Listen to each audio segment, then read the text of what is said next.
Good evening, ladies and gentlefish. It is another episode of Tenuous at Best with myself, Van OK, the guy to the left of me, well, my left anyway, Zane, and then we've got the D in the corner there. How are you doing, guys? You well? Yeah, not bad, man. I've been relegated to the side. I'm not half. I used to be on top, didn't you? Oh, our missus. Always. Indeedy. So thanks for joining us, guys. We are back for another couple of hours or whatever it ends up being of us chatting crap about video games, movies, and our current philosophies on the world. I guess somewhere in there, possibly, we don't know. There could be a nice wee Zane-based rant, but we'll find out soon enough. I'm just waiting to see if it pauses. This week. All right, cool. I was expecting to pause or pull out a book or possibly some kind of abacus to prove a point. I wasn't sure. So shall we fire off? Who wants to go first? We want to fire off. I'll be honest, that's not why I joined this podcast. A lot of people tune in for just that, so just be careful. You don't want to start going and kind of assuming people's genders and stuff. Anyway, let's move forward right away. I want to talk about. Can I actually put a veto on this? Is what I'd like to start this whole show with. Can we not talk about No Man's Sky ever again?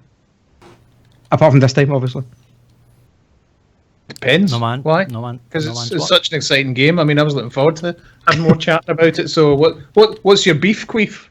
the whole problem with it seems to be that no matter what it is you do, no matter what it is you're watching on like tons of news sources in the net, it's just people talking about how crap their responses are and stuff. And I'm sitting there going, they had their chance and they've beefed it. So let's just from here on out never speak of it again. So, I mean, are we coming together as one and saying it's a pile of trolley? The game's perfectly fine. It's just that it was sold at too high a price point and was a lot of missed promises. Basically, see if somebody turned around and said, "Oh, by the way, this is a great little 20 quid indie game," you'd have went, "Oh, that looks pretty cool." And you'd have spent your money and you'd have went, "That's 20 quid worth of game." But selling it as a AAA title and then promising people the world and all the other jazz has just made it one of those. And everybody talks about it every 5 minutes. So I'm kind of like, no news is going to come out of this that's going to make it better. No news is going to come out of this that's going to make it an amazing game. It is what it is, and people should just go. They should cut the price, cut the losses, and get on with it. That's my opinion, and that's the last I will be speaking about No Man's Sky. You're probably going to have to go into the reason why we're even talking about it in the first place now. I don't want to. Albeit a week and a half later because we weren't here last week. But no, there was more about it today as well. I can't remember who it was, but it's just the fact that the whole problem seems to be that everyone's kind of kicking up a mess about the fact that what the hell they're playing at. They never gave us what we asked for. And then you've now got the ITU in the UK or the ITC Advertising Commission. ASA, the Advertising Standards Authority. Ah, right, okay. Are now going after them mainly because there's actual things out there that you can pin them on is the problem. Such as if you go to Steam right now, the main video they're using to advertise the game on Steam, and the main pictures, screenshots, that's the word I'm looking for. Let's try and be professional here, guys. The main screenshots that they're using are all from the E3 demo from 2 years ago. And the game looks nothing like that. The AI is completely different from They're still that. using it now? Yes, how the ships fly in that demo. They've got a whole wingman system in that demo. They've got ships fighting with the bigger freighter ships in ways that just do not happen in that video. It's like there is clear-cut proof, evidence right there that what they are using to advertise the game right now is not in the game. That's lethal, isn't it? It's like anything else is just, developer ran out of time. They had these big ideas and they couldn't quite fit it in the game, and that just happens. Like, you can argue on that all night whether Murray should have kept his mouth shut on half the things he wanted to put in the game versus what was actually in the game, and whether he talked it up too much or all the rest of it. That's something that's going to rage on forever. But the fact remains, they're using stills and they're using video of a game that does not exist to sell the current game. Yeah. So, they're going to get nailed on that, if nothing else. Yeah, I think the thing that kind of bothered me more than anything else is that as I said in the chat there's like, it's destroying the trade-in values, obviously. A lot of people just kind of went, "This is not for me. This is a lot of crap." But you know what they're going to do next? They're going to turn around, they're going to release some DLC or something for it out of pure cheek, try and charge people for that, and then they're going to port it to Xbox, is what they're going to do next. Because the thing is, I would buy it. See if the game was $20, I would buy it, no problem at all. I think I spent 24 quid on Stranded Deep, which is basically the same game, but a desert island version. And it's phenomenally good fun, because I went, oh, that's 24 quid. Okay, it maybe should have been maybe 20, maybe 15, but the developers have worked their arse off in that game. From when I got it first time, they've switched the entire engine, and they've just put nothing in but bigger sharks and whales and bigger wrecks to go diving into, and airplanes that are sunken and stuff. Really cool. But this just seems to, they went off the grid is their real problem. Oh, that's the other problem with this entire thing, is the fact that they've got people out there just kind of running, calling it No Man's Lie, and just running this entire story of not even Hello Games, but Sean Murray in particular, because he was the face of it, as being a liar. Everybody's run the book calling him that, and they have done nothing about it. It's been 6 weeks now. Yeah, some kind of damage control would be expected at some point. And it's like there's not even a tweet in that time. They've just went completely and utterly radio silent. And they said they were going to fix it. They said they were going to fix the PC issues that they were having, and then start working on expanding the game and everything else. But in that entire time, it's like the story has just been, this game is not what you promised. You have lied to us completely. And rather than going, well, look, things get a bit carried away, and here's what we're doing to try and sort it, and we're sorry, guys, they've just shut up shop and disappeared. It's like, it's hard to argue that they haven't just cut and run, because there is no sight otherwise. I'm There's sure no they evidence to haven't. the contrary. Yeah, I'm sure they haven't. I'm sure they're working hard in the background. Like I don't believe any of this was done through maliciousness. I believe it was naivety on their part. But yeah, it's going to come back and it's going to bite them hard. I think that's to be expected. And I think what they should be doing is there's a billion ways. I mean, even like, do you not been following this particularly closely at all, have you? No. So I think I was just going to say, I guarantee you, even just telling you the problem, say for example, hey D, our game you've just released, this has happened, we sold all this stuff off, we couldn't hit it for the deadlines, or the engine didn't support the things we wanted to do, we've not really met the tech demo.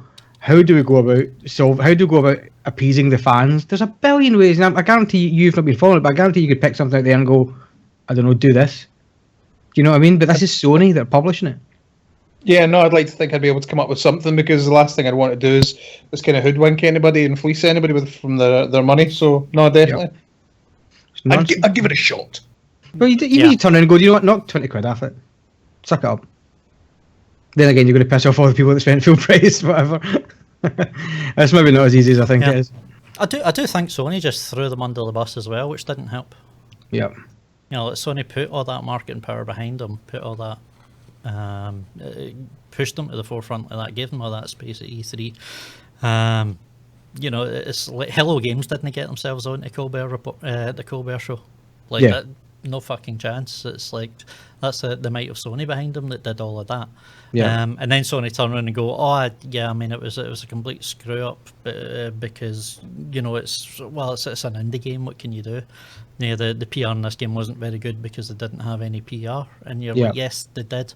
There's many instances out there of Murray having to stop what he was wanting to say because he had to run it past PR first. There's plenty of interviews out there where you can read where journalists are mentioning PR, Sony's PR in the room. Sony gave him PR, and the PR just didn't do their fucking job and didn't rein him in.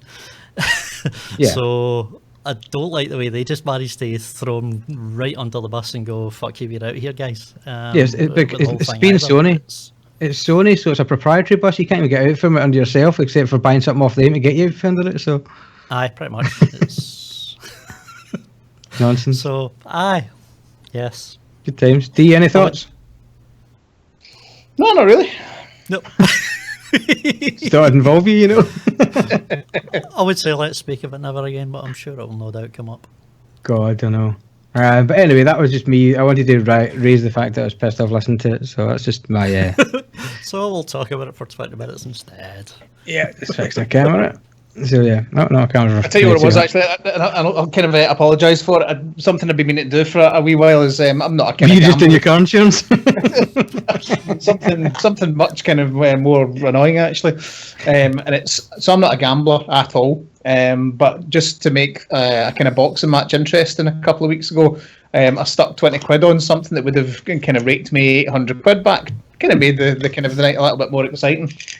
So I signed up with a particular popular betting website because of the odds that they showed on screen, which then turned out to be completely erroneous, obviously, once I'd logged into the site. But I thought, nah, fuck it, I've signed up. So I'm now going ahead and trying to close my account. So it's taken me kind of 10 minutes to get to the stage where I know how to at least start to proceed. And of course, you can't just close down the account.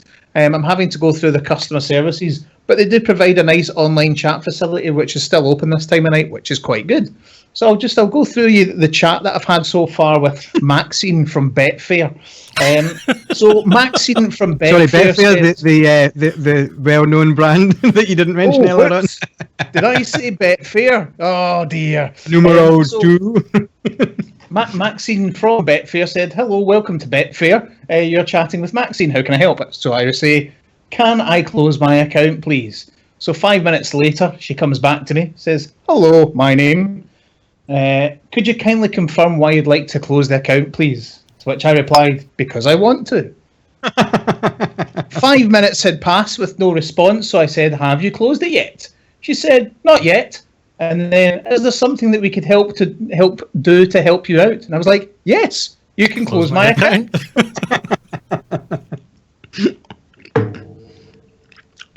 Oh, it's been closed! Yay! Well, that was an emotional roller coaster, 20 minutes of chat. Is there anything else I can help you with today? Now, I need to come up with a response to this, gentlemen. Do you want to help me out? Use more lube? I don't know. Can I open a new account?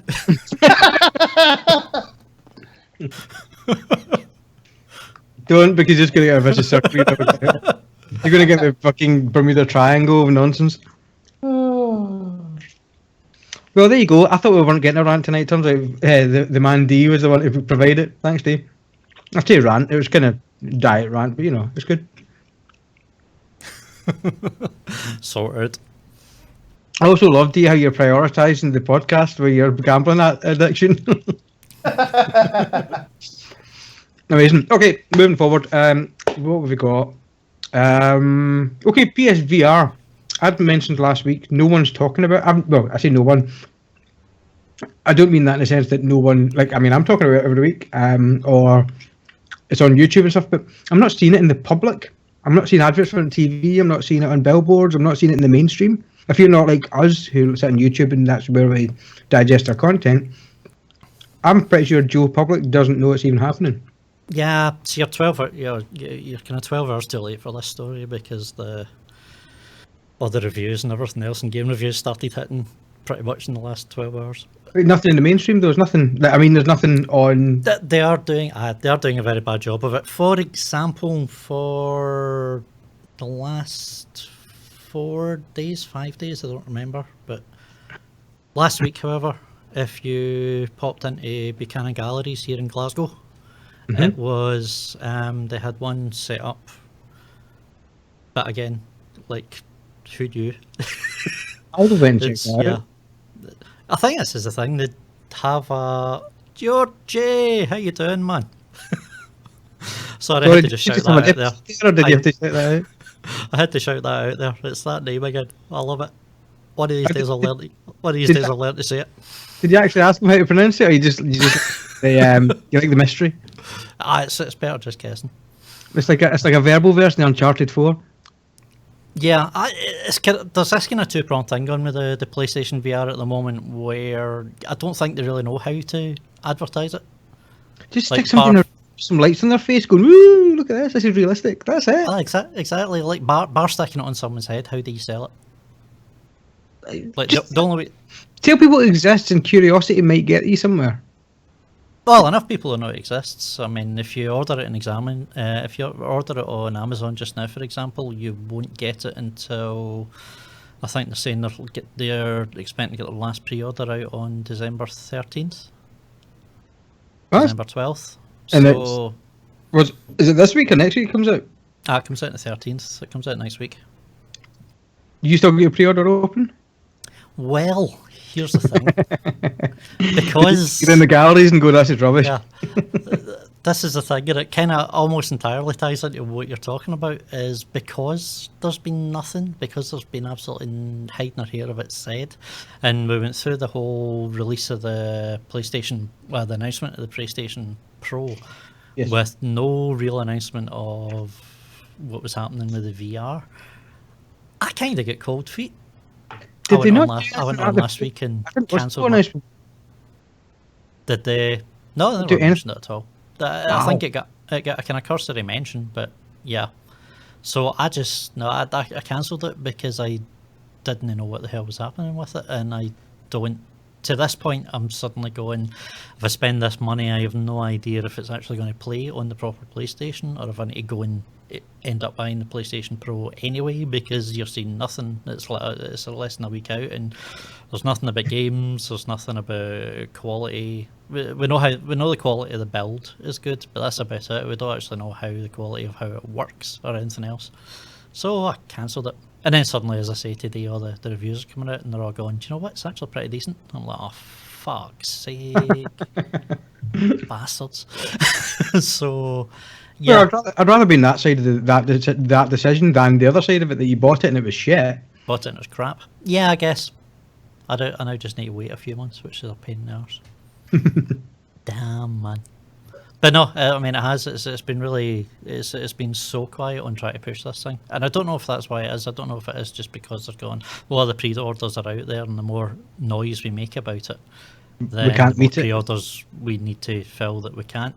Because I mean, that was a big problem for the Oculus, and not so much the Vive. I mean, the Vive it hit, but not quite as bad. I mean, but the Oculus was out for 3 months. It was launched for 3 months before you could actually go and buy one in the shops. So what's the point in having a launch day if you can't actually buy them? Yeah. There wasn't a launch day, it was, here's where we're going to start shipping our pre-orders day. They made such a big deal about it that became the story, was the fact that, well, it's launched and there's nothing you can do about it. You can't go get one, you can't. So by the time you can actually get them in the shops, it's 3 months later, and all that advertising revenue's down the toilet. See, it's a bit nuts, isn't it? I mean, I think for me, I do fancy the whole thing, but I think it's like, for example, you don't follow the kind of like IGN or Rooster Teeth and these stuff kind of reading daily kind of news, or watching daily news kind of from around the interweb via like YouTube or anything. So, I literally pack in all my research into the past half an hour of my life before we go live. That's fair enough. So in that respect, have you heard any rumblings of when PSVR is coming out or anything about it? Other than Zero. Do you know what I mean? And you're not that far detached from this kind of stuff. You're still in the market. Do you know what I mean? So it's very. No, I mean, I do read. It sounds kind of paltry, but for example, every day I'll be on the BBC News website and I'll always look at the tech stuff on there. So I'm kind of, if it's relatively large, then it's going to appear on there kind of one way or another. So that's my only kind of daily link. Yeah. Yeah, it's about. I mean, that's another good point. I've never seen a mention of it on BBC News either, because I usually check them most days myself. And for something, I mean, it's Sony. They're gigantic. Do you know what I mean? They're one of the key players. I mean, there's 3 articles on Google's smart home crap at the moment. I get to say probably most people haven't heard about that either, but we'll talk about that in a wee bit. I say crap. It's just, I mean, in the general stuff sense, not in that it's rubbish.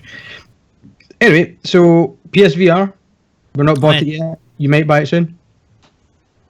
I mean, I'm definitely interested. I'm definitely wanting to go for it, but I got cold feet just because of the way they've been handling it, and I want to kind of wait now. I want to see, honestly, how these games are actually running and what the size of these games are, because that's the other thing as well. It's let's say the reviews started hitting today, and it's like the Batman VR experience, the Batman Arkham experience. Yeah. It's absolutely fantastic. It's an absolutely awesome 90 minutes for 15 quid. Why do they have to ruin it with those stupid controllers? That's how it tracks your hands. No. I'm not saying they don't need controllers. They look shit. Yeah, the move controllers I've always looked at. That's been the hand motion controllers of the PlayStation ever since. They look terrible. It's basically they look like two dildos with some glow in the dark balls attached to the top of them. Well, they look like my dildos, not you guys. Anyway, yeah, I was actually at one point going to buy a PS4 because it was a nice, easy, accessible way into VR, and Microsoft aren't doing anything.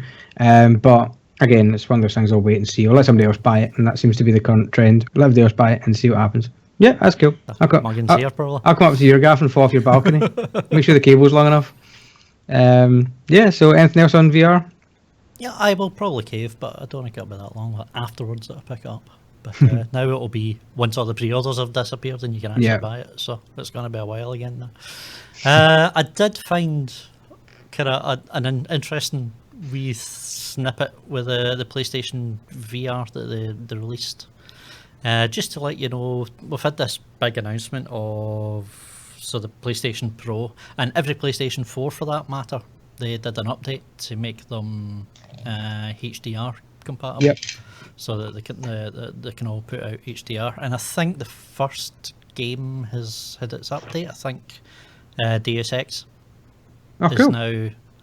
If you have a HDR capable television, then it will display in HDR, not only on the PlayStation but on the Xbox Slim as well. Mm-hmm. So it's like we're starting to see these coming out, and then they go, oh, by the way, see the way the PlayStation VR works.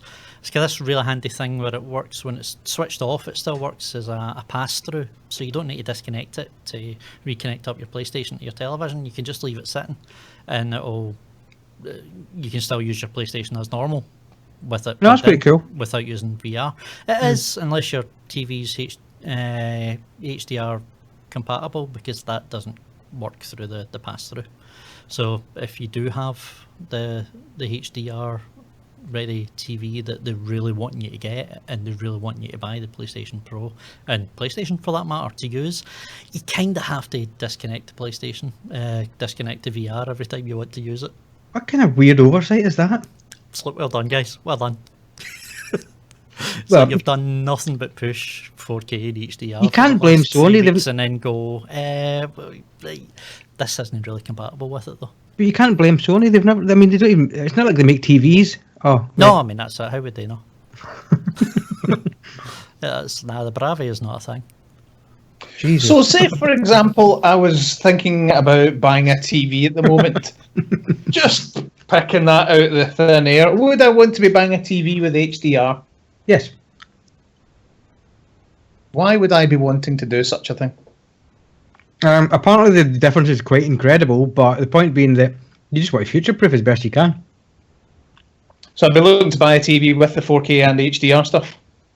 Most definitely, because at the end of the day, if you decided, for two things. One, if you decided you wanted an Xbox S just because you wanted a smaller console, it looked nicer on your unit, because that's the kind of thing you would definitely do.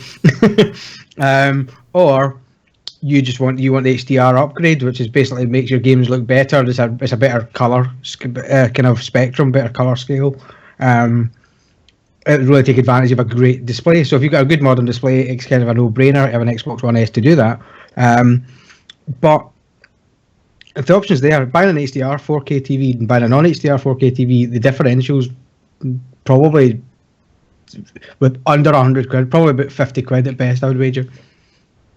So it's kind of a no-brainer just to get it, I would say. Shane, thoughts? Well, I mean, yeah, it depends. If you're using it to hook up to an Xbox S that's got a 4K compatible Blu-ray player, then absolutely. If you're using it to buy the PlayStation Pro, which only does it through Netflix and YouTube, then it really depends how good your bandwidth is. That's a good point. But no, that's that's short-sightedness on the consoles yet again. As far as actually buying it, I mean, it's going to happen. I don't think it doesn't seem to have captured people's imagination the way the jump to HD did in the first place. It's because it's really hard to advertise.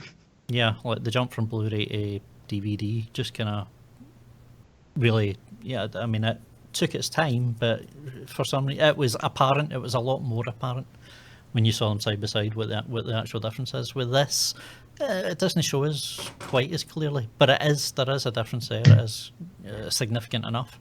I don't know. I think as far as the technology goes, 8K is already exists. It's already there. The only limiter at the moment is the broadband. So Let's talk about this the other day. yeah, 4K is going to happen. It's going to happen whether we want it to or not, and it is a good thing. Don't get me wrong, but so yeah, I mean, if you're buying a TV just now, yeah, you probably want to. So the only other thing was, I'm not trying to get my TV advice over on the podcast at all, is the kind of the big jump in costs from looking at the TVs. It basically seems to go if you want to go OLED. So that's where the kind of big hike comes. And I don't particularly see where the kind of cost reward is for that. That's more about, well, the kind of assumption is that OLEDs are going to be more resilient. So at the end of the day, you don't buy a TV it lasts you a year and a half or 2 years. You buy a TV it lasts you 5 or more years if you can get that out of it. OLEDs are just more advanced, though, that you tend to get higher refresh rates or cleaner refresh rates. You can also get kind of much better blacks, much brighter whites and all this kind of thing. So OLEDs are just the next. It's the same as when LCD panels came out. At the scale we could buy them at, people were going, "Oh, plasma's better than LCD," and then people were saying LCD is better than plasma. They've got their purposes depending on what you're doing. If you're a proper cinephile, you definitely want to go OLED. If you want a casual TV in the corner of your room to watch some films on, buy whatever one you bloody like. It's as simple as that. The main reason I would say you go HDRI is because there's a high chance HDR. There's a high chance that you will buy the Scorpio next year, the next Xbox.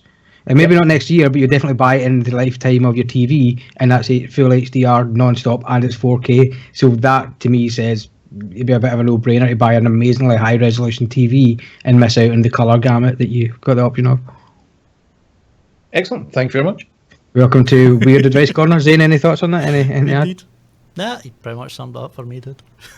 Awesome. Yeah, is anybody in the chat room saying, no, that's wrong? Not so far. We're 30 seconds behind, though. Give it time. It will happen. Yeah, I'll just let's move on quickly and pretend it didn't say anything. Okay, so moving forward, we've got some more chat on Destiny: Rise of Iron. Are you a Destiny player, Zane? No, none of us are. Well, we just ignore that entire point. Well, what I found interesting was not so much the new release, which apparently is pretty good. It seems to be doing the MMO thing, which is kind of interesting. Of a lot of people that had kind of fallen away from it do seem to be jumping back in for this expansion. All right, and keeping this game alive.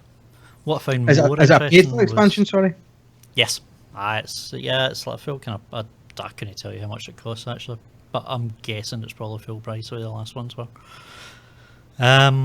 What I found more interesting with this is almost on the back of it, there's been all these kind of anonymous leaks about Destiny 2 almost immediately coming out of how it's going to be a completely new game built from the ground up and available on PC as well as the consoles.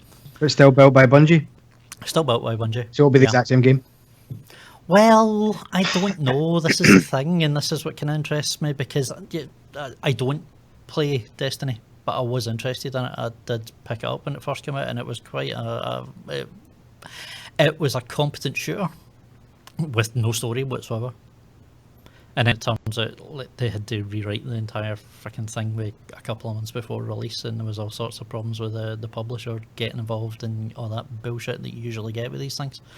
I was more curious as to being Halo fans, well, not huge fans, but you've both played through the Halo games. How come Destiny was never one that kind of grabbed you guys? I think because it had RPG elements, which probably turned D off of it, and that was I kind of went. I was swithering on it. I would have definitely went for it or not, but if I haven't got a friend to play with, I probably won't buy a multiplayer game. It's as simple as that. Mm-hmm. I mean, so it touted to have a good kind of. To be a good game, because it was kind of touted as Halo meets Call of Duty, and certainly from like the original kind of trailers and so forth, it kind of followed that and certainly had that feel. I'd held off buying it, and then the demo became available on the marketplace, and I played the demo for half an hour, and it was just empty. It was just there was nothing to the game. It was just absolutely boring, and it was just kind of run here, shoot a guy, run a bit further, you got a couple of guys, and it just felt, I cannot describe it any other way than saying it empty, and I'm just going to keep repeating myself now. No, well, that's I mean, that is pretty much what I kind of wanted to know, because it seemed like the sort of thing, like the one thing you guys enjoy more than anything is just a kind of team-based, let's just get in there, shooter co-op that you can play together, and everything about this kind of seemed like really up your guys' street, and there was it just never was there. I was wondering what it was that kind of put you off. Was it the marketing? Was it like it just kind of what did it? Yeah, because I agree totally. Like, I did buy it, and it was just slow and vacant. Mm-hmm. It looked pretty. It looked absolutely gorgeous, and it was just a big empty playground for me. And there was no real story to compel me to actually go through it. It's kind of like No Man's Sky before No Man's Sky, I suppose. What's funny actually is D's actually kind of. I thought D might have been exaggerating when he says empty, but I'm actually playing. I just loaded it on my PC just now. Look how empty it is. Completely empty. Anyway, just wanted to do that. But yeah, I think there's always going to be that game that kind of overpromises, underdelivers. But Destiny, I think for me, when I looked at it, thought it took itself maybe not too seriously. I don't know if that's the right word. It felt like it was catering to the kind of player that I am not. It felt very much, when I read anything on it, it was all about skill points and XP and all. And I've not been used to those games. I only got used to those games with probably The Witcher, in terms of actual XP and level, and I just managed to avoid that. I mean, I played through the whole Fallout 3 without even bothering my arse with that system, but you can get away with that to a degree with some games, but this looked to be the fundamental mechanic of Destiny, which made me go, it's a multiplayer game fundamentally. I don't know if I fancy sitting in a lobby sorting through my gear every 5 minutes, cough, the Division cough, but because the Division's exactly the same book by all accounts, but... Oh, absolutely. But the Division is more compatible with my mentality in that I can just go and shoot things, and I don't need to care. I can just play a single player and go, I'm going to shoot things. And if my mates want to play, then yeah, it's. I think also because it's the kind of modern warfare kind of aspect that D and I are both big fans of. So yeah, I don't ever see me looking at a Destiny game and thinking that's great. Yeah, I'll be interested to see what it is with the second one. It's like the bugbear that some people seem to be having at the moment is the fact that it is kind of grind up and you'll be able to take your characters over, but I think you'll get over that pretty quickly. It's there's been plenty of MMO style games out there that have done exactly that. They've brought out a second or third iteration, and it's like everybody went for Guild Wars to Guild Wars 2 and just created new characters and made their way up again and got on with it. So I don't think that's going to be a big issue. I think there was a lot of potential in the first one, and I think it was a lot of that potential was squandered as far as, like I say, there's a whole issues with the publisher getting involved and going, we don't like the storyline, and them having to change it. And by change it, they essentially stripped it out. And they've done a lot of work since to kind of pull that back with the second expansion, and apparently even more so with this one. So I think the fact if they get the time and just actually get to do what they want to do from the off, I think it could actually be worth looking at for when Destiny 2 actually hits. I think you could be pleasantly surprised. Do you know what one of my issues was actually, just to kind of, I was just thinking back to it there, is actually when I watched all of the marketing, and you said maybe the marketing's a factor, definitely, because I didn't realise until maybe a year and a half after it came out, there was a first-person shooter. All the trailers, every trailer just shows you running about from behind, the wee guy running about because they've got these cool character models. And that's the characters. Yeah, and I'm like, that must be a third person. And I don't like third-person shooters. I think the only third-person shooter game that I really love is Gears. I can't think of another one that I just, maybe like Tomb Raider or something, but I mean that's not strictly defaulted as a shooter. But yeah, I just like, so it wasn't for me. Aye. But I'm always open, so I'll see what the next one brings up, see what happens. There we go. I think we're a good long way from it anyway, but it'll be interesting to see what the hell they do with it, and hopefully it doesn't get publisheritis like the last one got. Definitely. Okay, so shall we move on? To get anything else on that? Yeah. Let's cool. do it. Next thing we have on the agenda is people shouldn't be worried about Xbox Scorpio price, says Xbox boss. And so why shouldn't we be worried then? Well, D, why would you be worried? Here's the first question. Why would you be concerned about Scorpio and its price point? If it was pricey. Well, in respect to the fact that they just launched the PS4 Pro, which is around, I believe that to be the same price point as the PS4 when it first came out. So it's sitting at the kind of high marker for consoles, the kind of usual kind of high marker we start out at. Everybody's worried about the Scorpio because it's significantly faster than the PS4. And everybody, PS4 Pro, I should point out, but everyone's concerned that they're putting all this extra meat under the hood. That's going to cost you. And I was expecting a 600 quid console to be on 650 console. And I mean, that's not to say that's not the case, but Phil Spencer from Xbox has said, do you know what, expect it to be how much it costs when we bring out a new console anytime. So that's interesting. It could be the sole reason why they're leaving it till, I mean, they've got, by the looks of it, they've got a finished product of sorts. It's probably with developers. The reason they're leaving it till next year is it makes you think get the price parts down. Perhaps. I think that's part of it. Because I mean, part of the whole thing was just after the whole announcement for Neo and everything else. I don't remember who was asked. It wasn't Phil, but someone was asked about the like pricing for the Scorpio, and they just said, "Well, we're not ready to discuss price. We don't know what it'll be, but it'll be the price of a premium console." Which is a terrifying word.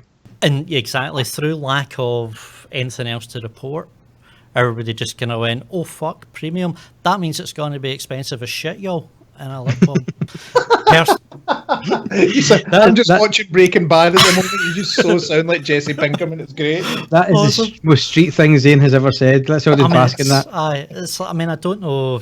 I don't know about you guys, but I've never been into the whole bukkake thing, so I don't actually know how much that shit actually is. But are you picking your nose every 2 seconds that you keep putting that picture up? No, not at all. Oh, him. So yeah, this was the kind of let's calm this whole thing down. Is Big Philly S jumping out to say, like, just calm down, guys. It will be like the price of a premium console, as in it's not going to be a half-step console, i.e. PlayStation Pro, and therefore cheaper. It's going to be about the price of a console. So they're still not telling you what the price is. But I think we can. The whole panic of, oh my god, this console is going to cost me my firstborn child is, just a little bit exaggerated, shall we say? But it'll be interesting to see where they actually put the price. At that exact same thing, is it going to be another? Sony's famous, we think you should go out and get a second job to buy the PlayStation 3, kind of, let's charge you, was it 450 quid? Which now would have been probably closer to 550. Are they going to pull that kind of stunt with it and tell you I think that's where people are getting the whole problem with calling it premium. Yeah, premium is just a terrifying word. Just the wrong word to use. Yeah, probably. Okay, I can safely say at this point we will never, in that case, call this a premium podcast. No, there's nothing premium about it. There's usually somebody falls asleep halfway through. That's the best thing that will happen, I'll be honest with you. I get the fact that they have to check in with marketing before they speak. I get all that stuff. And I wasn't really bothered about the console. Do you know what the thing is?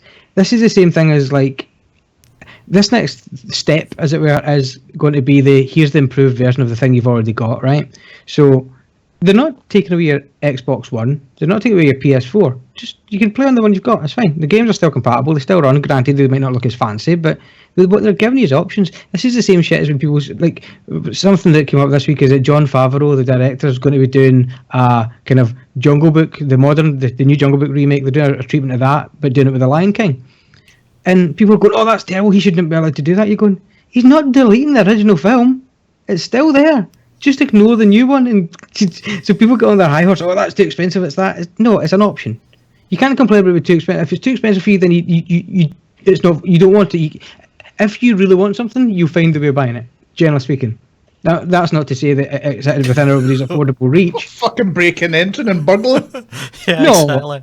I don't mean that. I mean just in the sense that if somebody really wants something, they'll save up for it, for example. even kids, there's kids that will save up their paper round money or their whatever to get a game or whatever. They'll a kid hasn't got 50 quid to spend a game, but they'll sure as hell work their butts off to get the money to do it. So my point is that it's premium's premium because it's a relative scale. So if you want the thing, buy the thing. Is what I'm getting at, I guess. Who cares how much it costs? Fuck it, just buy the thing. Yeah. That's my point. Yeah, your analogy sucks. It does. Aye. I mean, I was just making noises in my mouth, to be honest. at the end of the day, I think the dream that they're trying to peddle is a beautiful dream where we'll bring out the Scorpio and whatever else comes after, and it will always be backward compatible. You'll always be able, the games that come out, you'll always be able to play on the current hardware. And you go, what fucking planet are you living on? If you're going to force them to make a game that runs on that, it's just going to become outdated. It's going to look like shit. It's going to play like shit. It's going to get to the point where it is unplayable. And you need to move on eventually, and everybody does, and that's absolutely fine. But I don't like this promise of every game's going to be backward compatible or forward compatible, as they're trying to put it. So that we'll make the game and it'll run on the base Xbox and it'll run on the base PlayStation, and then it'll run looking slightly better on the other one, and it'll run slightly better on the one up for that in future iterations. It's like, well, no, eventually it's got to get something's got to give, where it's going to look like shit, and you're going to be buying, and you're going to be paying the same bloody price for it, no matter what console that you buy it on, but it looks and runs absolutely terribly. I don't have a problem with having different iterations of the consoles. I do have a problem with this promise that it's always going to be backwards compatible and forwards compatible and sideways compatible, and it's going to run just fine and it's going to look just wonderful, and that is absolute nonsense. It's got to be nonsense. Otherwise, we would all still be fucking using 386 processors and more PCs and running bloody Destiny or whatever else. It doesn't work like that. It's never worked like that. Really it never can work like that. No, that's fair. That's fair. Yeah, well, my analogy did suck, evidently. I just tried to make a point and I didn't do very well, so I apologise for the waste of everyone's gas. Any more of that, I'm going to take that mesh off you. I'm just going to put a picture of you on my screen. Hold on, I'll get my phone out. I've got a picture of you somewhere. So, you big webcam hacksaw wizard, you. Okay, I should probably explain rather than just go, your analogy sucks, fuck you. The problem I think it's actually appropriate, I'll be honest. The problem with the analogy is that when the original Lion King was made, it was made as a premium product at the time, and this is also a premium product at the time, and you can have the both working fine. When they start making these games for two separate consoles, they're both going to be made at the exact same time, and one is going to be inferior, and eventually one is going to be so inferior it's going to be unplayable, but you're still paying the same money for it as the guy down the street that's bought it for the better machine. Yeah. Fair enough. I stand corrected. I'm going to sit over here and suck my thumb. Fine. Right, well, if you're talking about in terms of somebody's going to get screwed, let's move forward to Call of Duty Infinite Warfare and someone else getting screwed. Hey, that's not even a tenuous link. That's actually a normal link. That is an actual link. Have you read about this? Yeah, who's getting screwed?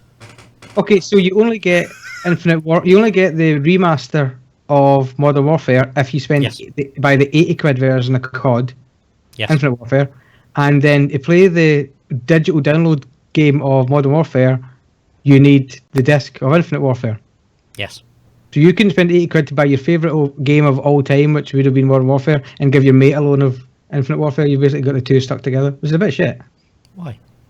Well, because a lot of people are going, I don't even give a shit about Infinite Warfare. I just want that. I want Modern Warfare remaster. They won't even just sell that as a 40. They should just sell it as a 40 quid title and be done with it. There you go. There's a solution right there. And that's they're using the linchpin sales of a game that looks like it's losing interest. That's about right. See, I'm kind of split 50-50 on this one, because there's genuine arguments to be had. There is a genuine argument of you're forcing me to pay 80 quid to buy a game that I don't want to buy in order to play the game that I do want to play.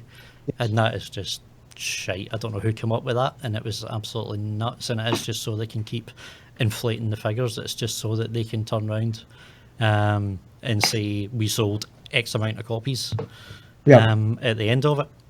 And it doesn't actually matter. They'll say they sold X amount of copies of Infinite Warfare, whether folk were looking to buy it for Infinite Warfare or the Modern Warfare remake. And that is shady, and it is shit, and it's a pain in the arse, and absolutely they should just have released it as a, here it is, 40 bucks, remake, the same way every other remake that's come out has been. However,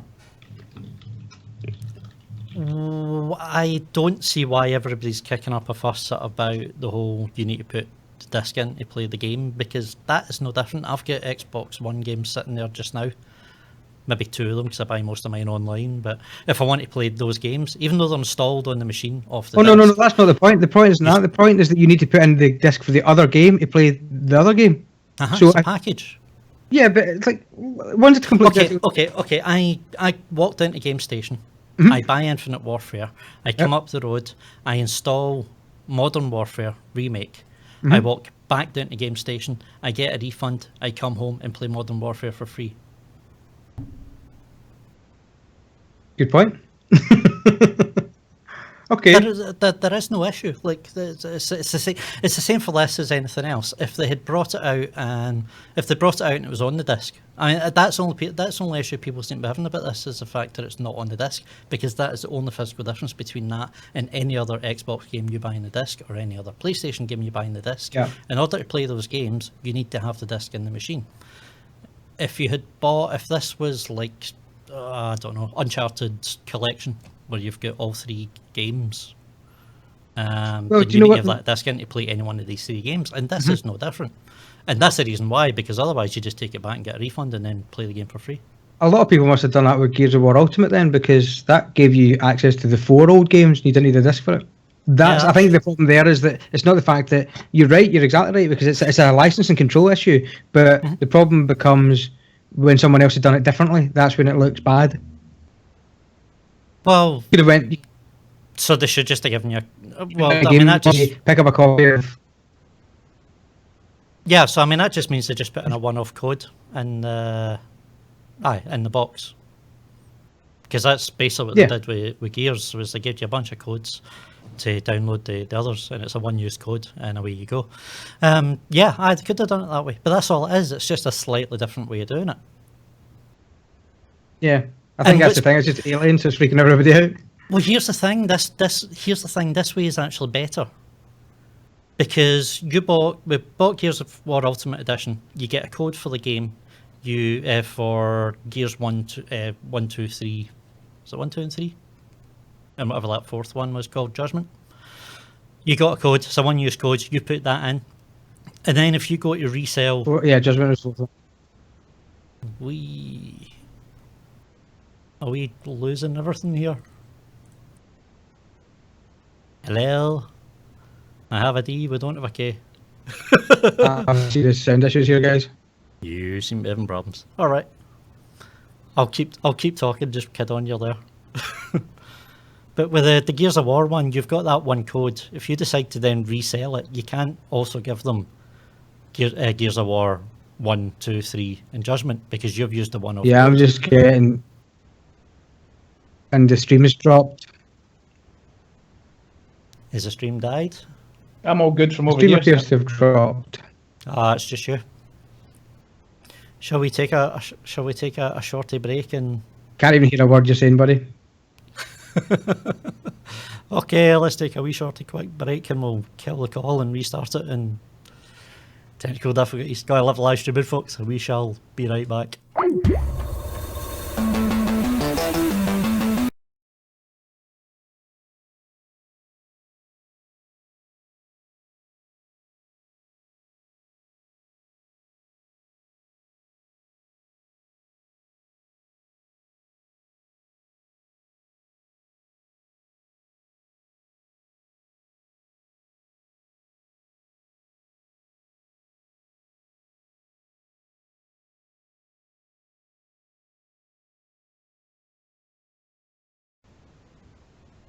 Okay. Technical difficulties. Live streaming. This is what you get, folks. We're back. Oh, shit. I think we've been pretty lucky thus far, I'll be honest. Yeah. I think you're still glitching. I am. Yeah, it seems to be okay. We can hear you. I think you're a wee bit behind on the camera, but never mind. Let me shut my video down to take some stress off of that then. Hello. Is that better? Oh, you're sounding fine. Leave camera on. We'll just laugh at you. It's actually quite themic if we're going to talk about Westworld later on. It'll do fine. 2 wee seconds, actually. I'm just going to go and check my other laptop's not doing anything weird. I'll be back in 2 seconds, let you guys get on with it.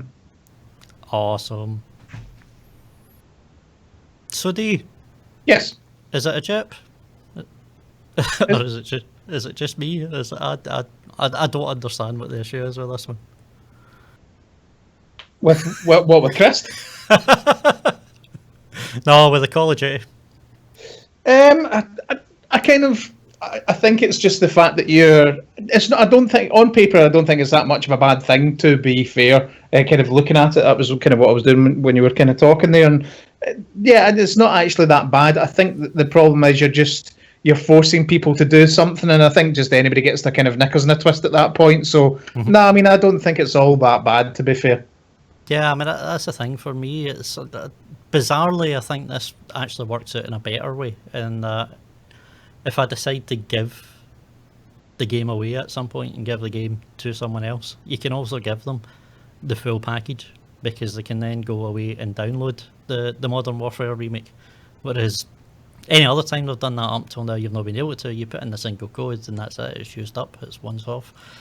So you try to resell it or you try to get it to your mates, then you're only giving them like kind of a quarter of what you bought, a half of what you bought in the first place. It's so... Yeah, no, yeah. I mean, my only question is just with regards to because I've not seen the kind of prices, the kind of the figure of 80 quid was kind of touted there. So what, I mean, are people having to pay 80 quid for Infinite Warfare, or is that if you want Infinite Warfare and Modern Warfare? So yeah, essentially if you're buying, there is the standard edition of Infinite Warfare, which is just Infinite Warfare, just that game, and it's your usual price, it's like $40. They've then got a collector's edition, which I think is a stupid price, but you've got like a deluxe edition and a digital deluxe edition, which is $80, 80 quid. And so you're essentially paying 40 quid for Infinite Warfare, and you're paying 40 quid for Modern Warfare Remake. But you cannot buy the remake on its own anywhere. The only way to get it is to pay the 80 quid for the deluxe or the digital deluxe version of Infinite. So my only complaint would be then it's 40 quid for the original Modern Warfare. Yeah, absolutely. Like I don't see why they're doing that at all. Like I don't see why they're forcing you into doing it. Other than, like I say, just numbers. It's so they can turn around at the end of the fiscal year and go, we sold X amount of copies because a whole bunch of folk bought it just purely to get Modern Warfare.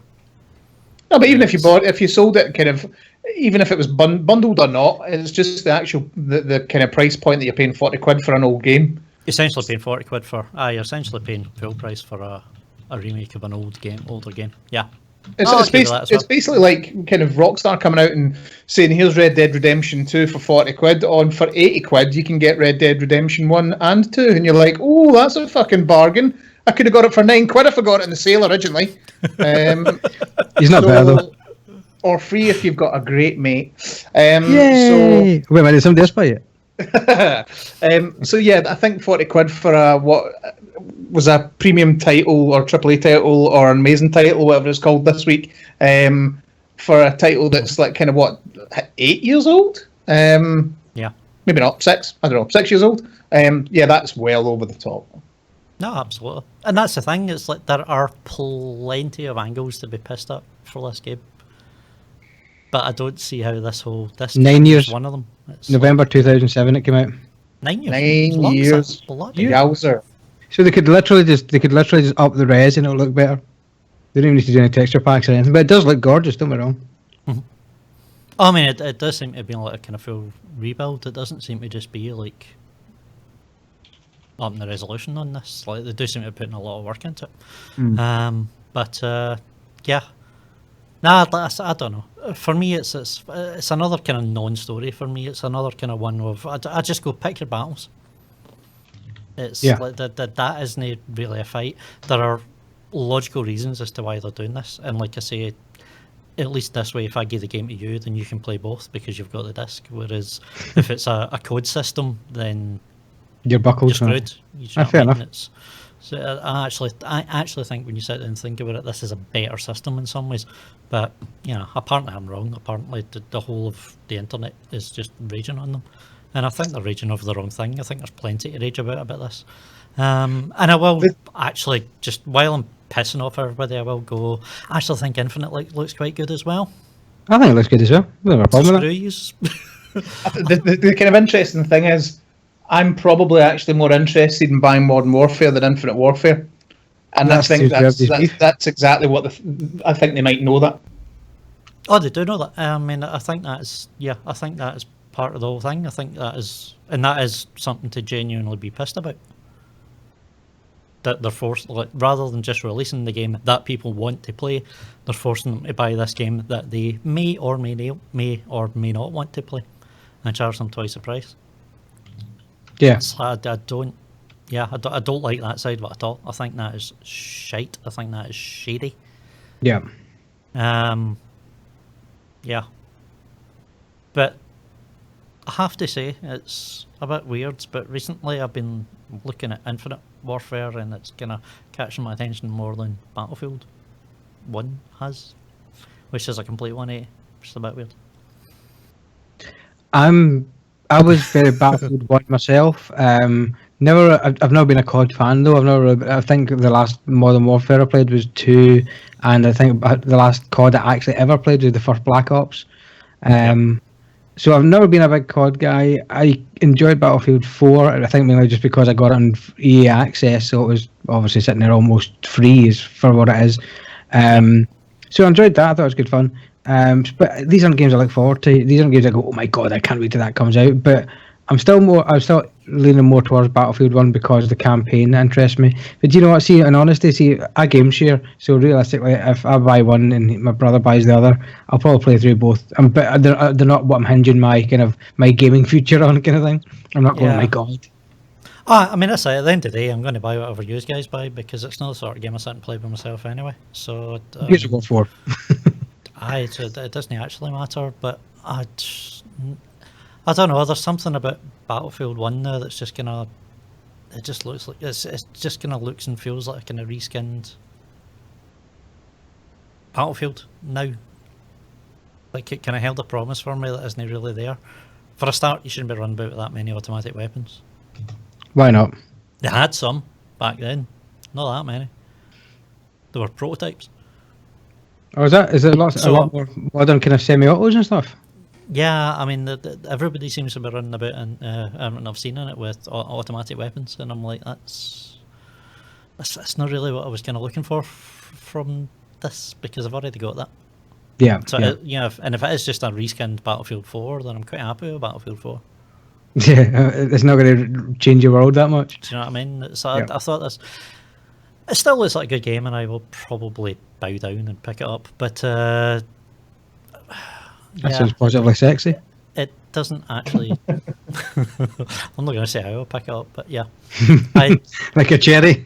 Aye, but it doesn't actually seem to be as big a revolution as I was, or at least as I was hoping. It does seem to be kind of more of the same, but just in a different setting.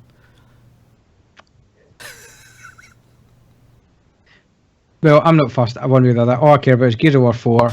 I'm also absolutely adoring Forza Horizon 3. Having so much fun with that, man. That's the nuts. Just so much stupid fun without having to take it too seriously. And it's great fun. Everybody I talked about it's going, yeah, but you don't get to adjust the pound weight balance on your suspension. Like, do you even know that? You don't have a car. Exactly, shut up. Drive the car. But you can drive like from a hill onto the beach and it doesn't do any damage. So, if I wanted to do that, I'd drive my own car. Exactly, shut up, enjoy the game. Drive in the water, have a great time. Look at my Murcielago flying through a house, magic. Fantastic fun. Really, you and I played it, was it Friday night, Zane? Yeah, it's like if I want to get a game so realistic I need to buy insurance for it, then I'll go and buy it off G2A or something. I'm having an absolute blast with it, but I don't know. I mean, I might actually start like driving soon. I might actually like get into races or something soon, because just now I've just been plastering my Zane logo all over every car that I get, and then just kind of driving it somewhere and taking photos of it. And Have you got any "That looks screenshots you can show us? Oh God, somewhere. You can dig one up while we're talking about it. I should have set this up. But I mean, it looks absolutely gorgeous. It's just a stunning game and smooth. And joking aside, I have played some like online races, and you've got the usual problem with that where it depends on everybody's connection. Yeah. Like some cars are absolutely fine, and others are teleporting more than a fucking DeLorean. Which, wow.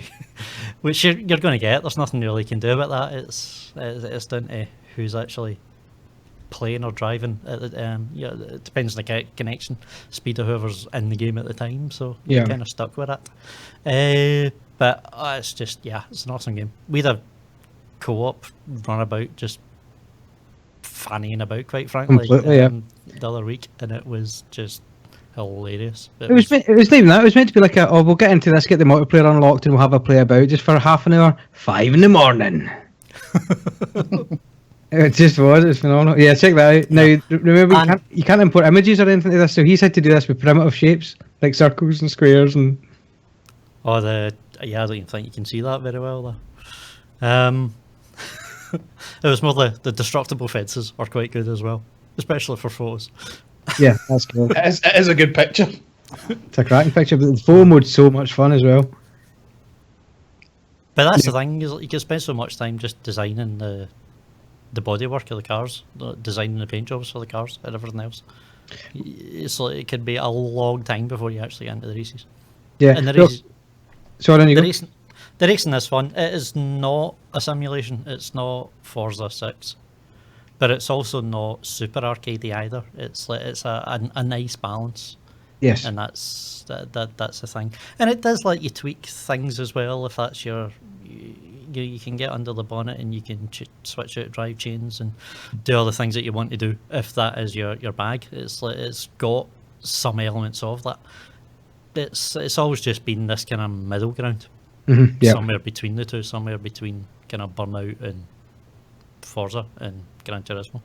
And I absolutely love it. I'm just having a ball, and it's stopping me doing more productive things. So I need to. I was going to say break the disc, but then I buy it in disc. I'm going to. I can't break the Xbox because then I can't do any work. I've got a quandary apparently. Paradox. I don't know what I'm going to do. No, I did have the idea. I think if we're going to do streaming every once in a while for this slot instead of doing the podcast on the weeks where it's a bit quiet, I think we should all go and get like the little BMW Isetta, the little crap thing. It's like that size. Not literally, obviously. But it's like a one-seater, and it's a total pile of nonsense. But I read the maximum you could put under is 640 brake horse. Now, I would just love to see 4 of us cutting about, racing each other in 600 brake horsepower, basically scooters, which would be hilarious. But that game it just runs and runs. I even just sold my barn find Ferrari Dino for 130,000 today in a live auction. Very happy to say. Granted, the alloys are probably worth about 10 grand, but so much fun. I think you'd really enjoy it actually because of your kind of management thing. You like the kind of management tweaking side of things, like as an architect, you might actually enjoy that aspect of this game. But it's not so deep that it ruins you a bit. Yeah, I mean, the kind of thing about the customising cars is the bit that's kind of starting to appeal to me a bit because as has kind of been well documented, I suppose, before the last kind of car game that I actually properly enjoyed was Need for Speed Carbon. And it was the customisation of the kind of paint jobs of that. I had like kind of a Mazda RX-7, which looked absolutely amazing. That's a really updated. So it's, I mean, that side of things starting to tickle me. The problem we've got is with the kind of Forza and Gran Turismos and all that kind of carry on was the lack of, I suppose, of the arcade feel of a game where they were kind of going ultra realistic. And I didn't like it at all. I absolutely despised it. So yeah, I'm kind of if it's got more of an arcade feel to it, then I'm more likely to pick it up. Awesome. No, it's very much. It's Zane's exactly nailed it exactly. It's got the pedigree of big Forza, big fancy motorsport Forza, but with the joyous fun of an arcade racer. So it's that lovely blend without losing quality kind of thing. It doesn't kind of weaken in any way. So I'd highly recommend it. Actually, I actually won't highly recommend it. I'm actually going to give you probably 3 days to buy it, then I'm buying it anyway. So because we've got gaming to do, and you need to join us. So There is, I believe, a demo for it available, so you can download the demo, check it out, and actually see what the handling's like, and play about a bit with it before purchase, which is also good. I did not know that. I shall do that. Demos are back and are awesome when they actually bother to do them. But, Yeah, there's not a great deal of demos per game. You just assume there's none, don't you? Yeah, I used to get them all the time, but it's very limited, so it's interesting to hear that, and I shall give the demo a shot. Sure. Yeah, I was going to give you my logon credentials to try it as well. demos seem to have suffered mainly because these days you just go onto Twitch or YouTube and you can see God knows how many Let's Plays of the games and see what they look like there. So you're not getting as much of it as you used to. Yeah, the thing is though, when you do get, yeah, sorry about that. I find when you get a demo now, I get like 9 times out of 10, or they sometimes call it a beta, obviously. But the one that was Mirror's Edge Catalyst, I quite enjoyed it. But by the time I'd finished the demo, I was like, that's quite enough of that, and I didn't buy it because I played too much of the game. And went, it's a really dangerous game. You can understand why there's this kind of to and fro with demos. You really can. Yeah, do you know it's the other one that pisses me off actually? I am not going to rant, I'm not going to do it. I am a nice chilled Zane this week, but this whole idea of, oh, it's a beta. No, it's not. It's a fucking demo. The game's finished. It's coming out in 3 weeks. You're not going to be making major changes to this thing, no matter what anybody thinks. There's a guy behind it with a marker saying, can I write gold in this now? Aye, and it's like there are so many people out there that you'll get a game comes out, that a beta comes out for the game, and they'll criticise it, and they just get pounded down on Reddit and everywhere else of, oh, it's just a beta, it's not finished yet, it's just a beta, you can't say that, it's not a fucking beta, it's a demo, shut your mouth. Behave. It takes more than 3 weeks to sort out any fucking problems that they found with it. It is not a beta. It may be a stress test, that's about as much as they're going to be doing with it, but it's not a fucking beta, so get yourself fucking... No, I'm calm. I'm not doing it. I'm not. Chill. Nice. I am Zen. Mad. Right, well, I think that's all the call we've got for games, because we've probably got about 20 minutes left to cover through some movie and TV chat, and we've had some big TV this week. Anybody got any more game stuff, sorry, to throw in before we move on? No. Not game stuff. There was a couple of tech things that I'd kind of noticed that kind of tickled my fancy. Fling them in. First one was an Indonesian man who'd been arrested because he put porn on a digital kind of billboard in Indonesia. Ran for 5 minutes, and so he's been arrested and could potentially go to jail for 6 years. So the reason why he did it was he did it as a prank, obviously, but it's because the login details were on the sign to actually access the system. They put the username and password on the sign, and he just logged in. So he did it because he could. So, in my opinion, whoever did that should be jailed for 6 years. Not him, yeah. All he did is give him the rights to do it. Exactly. That's funny. The other thing I was going to talk about was Xbox One S seems to have just started advertising on mainstream TV, whilst we don't have any of the big storage Xbox One S's left. Yep. Which I find a bit strange. How so? Well, I mean, they quickly sold out of the big ones, and they basically said they weren't going to make any more ones. And now they start advertising on the TV. So I had like a couple of friends message me going like, obviously the new Xbox One S. I'm like, yeah, a bit behind the times. A couple of months ago, you can't even get decent ones anymore. So I think you find it's because no matter what the case, they have to shift the units. But also, you do realise that things like external hard drives are now accessories. And you can buy an external hard drive from anywhere and go plug in your Xbox, great. Or you can buy an Xbox game accessory hard drive, which is probably twice the price or something, I dare say. Or at least like 30 quid dearer. Oh, that's a good bit more than that, but yeah. It's just adding even more to the kind of mysticism, kind of almost of kind of the fact that they didn't actually make that many units of the kind of larger size. It's just a bit kind of strange. Yeah. I mean, yeah, I'll agree with that. There should have been more 1 gig and 2 gig models out there in the first place. And I don't even know they could possibly even be ruining that. I don't think they realised it was going to be quite as successful as it actually was. Which, Yeah, again, I think they thought it was just a wee revision. Actually, Zane, you're exactly right. Just checking hard drive prices. The certified one from the Microsoft Certify is a Seagate game drive for Xbox, works with the 360 or the Xbox One. It's a 2 terabyte drive, $89.99. Yeah, fuck that. And it's $47.99 is the middle of the road 2 terabyte MyBook from Western Digital. Which works just as well. Exactly the same outfit, yep. Exactly the same bit of tech. Yeah. I mean, that's nothing new. That's just branding. That's just what they do. It's clever because everybody's mums, aunties, and whatever else buying them their consoles for their birthdays, Christmases, and otherwise. Go, I'll buy that as well. Oh, aye. Yeah, I mean, yeah. That was a great selection of sounds there. Doesn't really, There's not really much you can say about it. It's we live in a nice, wonderful capitalistic system. Catalytic converter.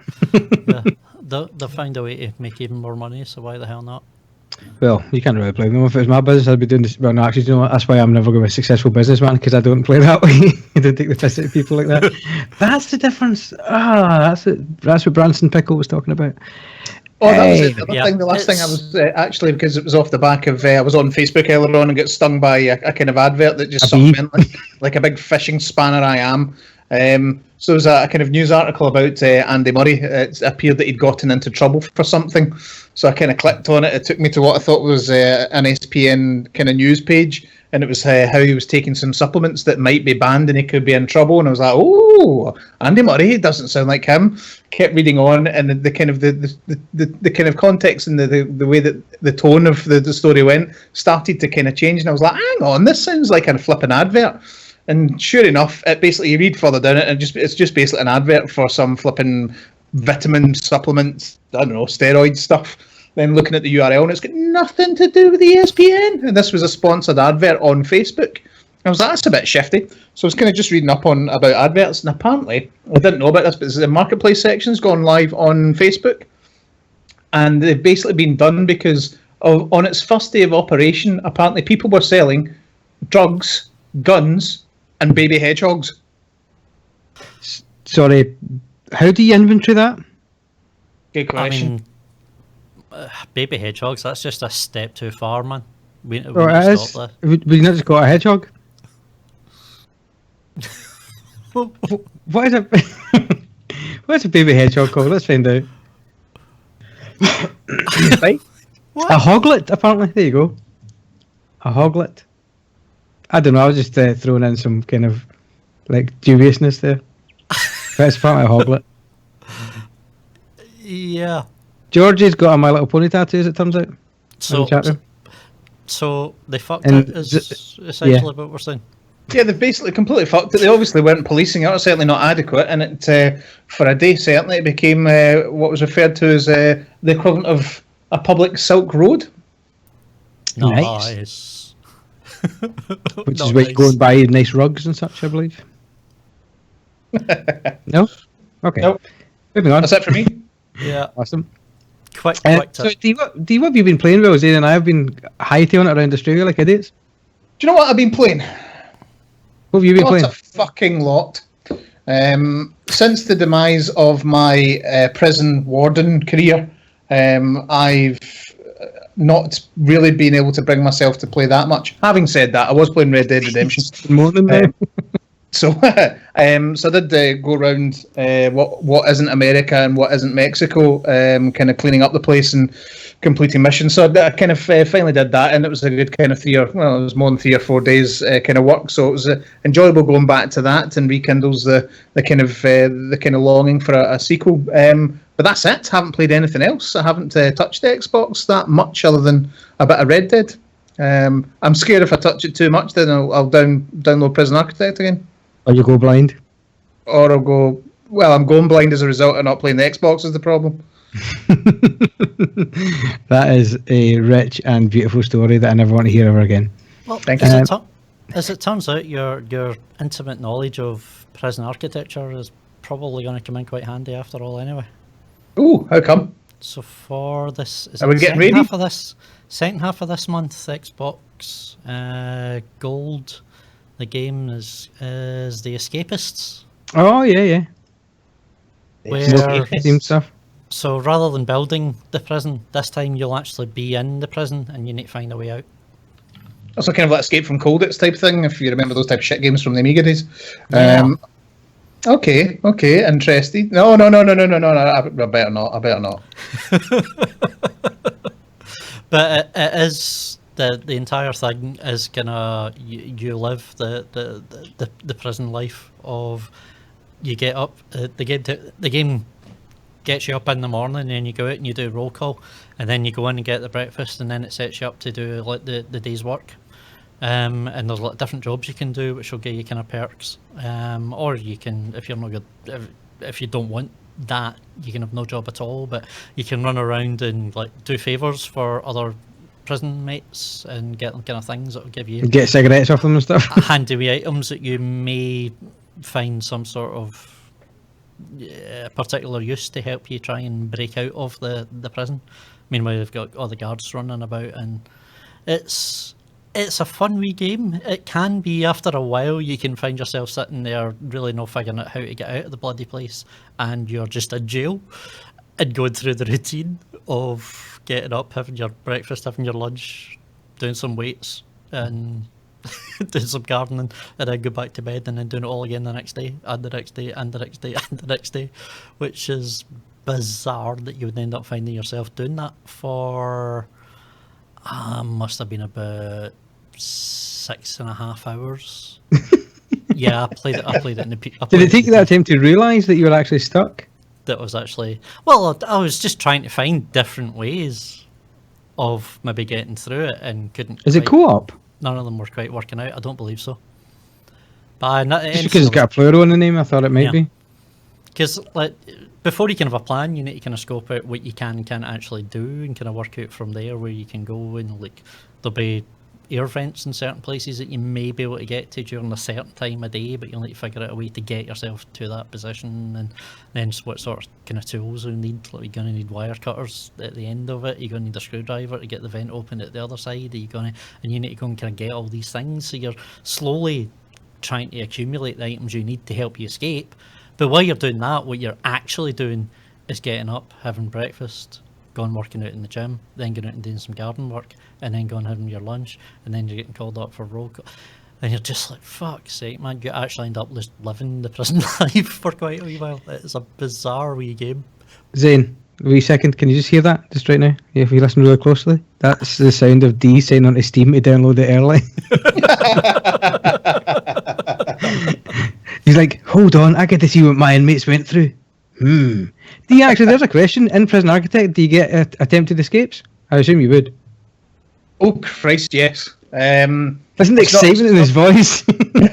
You're opening me up to conversations that I'll be passionate about, and it's like crack, man. It's like heroin. It's not so much you get attempted escapes, you just get escapes. So one of the things you have to do to control it is you've got the different zones are set. So if you've got an area that's got a locked door, for example, that area becomes a zone that you can control, and you basically set if that zone is open to everybody, open to a particular type of security of prisoner, staff only, that kind of thing. Mm-hmm. So if you don't set the right zonings, then prisoners can kind of come and go as they please, and if nobody's paying attention, then they can just escape. The other side of it as well is they tunnel, so prisoners will tunnel and try and escape that way as well. Like hoglets? Which is the name for hoglets, I imagine. They might use hoglets, but yeah, so they basically tunnel under the fence. Cool. So essentially what you need to do is, this might be a bad idea, but you need to re-download the game.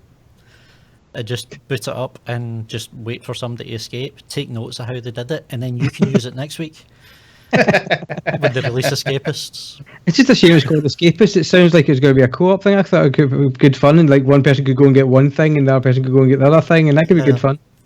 I mean, you could both shank somebody together in the shower. Just like me, they want to be. I don't think it's co-op. I thought it literally just came out of early access. It was just at the tail end of its early, just at the end of its early access when I got it. So, and they were still working on it even then. So, Yeah. but I don't believe there is any co-op in it because it would be absolutely awesome if it was. Apparently not, but apparently someone's working on a mod that instantly makes me read anymore. Okay. So moving fast forward from there, we are out of game country and we're going to jump straight back into more game country. I'm joking. Well, actually, not strictly. I've got a link between movies and games this week. Did anybody see one sentence quote from J.J. Abrams saying that they've been in seeing Valve and we expect a Portal movie announcement imminently? A Portal movie?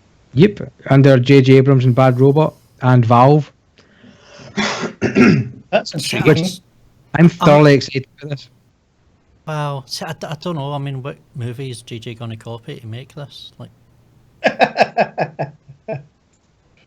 I don't care. I just want to see Portal in a film, to be honest with you. Did you ever see the Dan Trachtenberg film that he did with well, have you seen 10 Cloverfield Lane? yeah. So like he basically the short came film. to notoriety from his Portal short. Yeah, exactly. Which is awesome. And here's the crucial thing about it: it's short. Yes, that's very true. But I think that if somebody told me when I first played Portal Still Alive, or Stay Alive, I think it was called, if somebody told me there was going to be a sequel, I'd be like, alright, so there's going to be a bunch more rooms, which is exactly what it was to a large part. However, it was beautifully delivered, great wee story plugged into it, and it was really enthralling. I wouldn't have thought that would have been possible after Portal 1. Now, granted, the majority of this, well, actually all the satisfaction from Portal comes from making you feel smart because you figured it out. How that's going to work in a film, I don't know. But I really want to see what they do with it. I trust J.J. Abrams to do something at least decent with it. He may not make a groundbreaker, but I think it'll be decent. It'll look good and it'll feel familiar. You know, what do you want? I'm happy with that, mate. You know what I'm like. See if it sucks. as long as in the third act there's a shark, I'm good. A shark comes out of Portal. Yeah. I'm literally moist. Yeah. No, I mean it's not actually a criticism. Like, I think that's what you'll get with JJ, is it'll look good and it'll feel familiar. So like, That.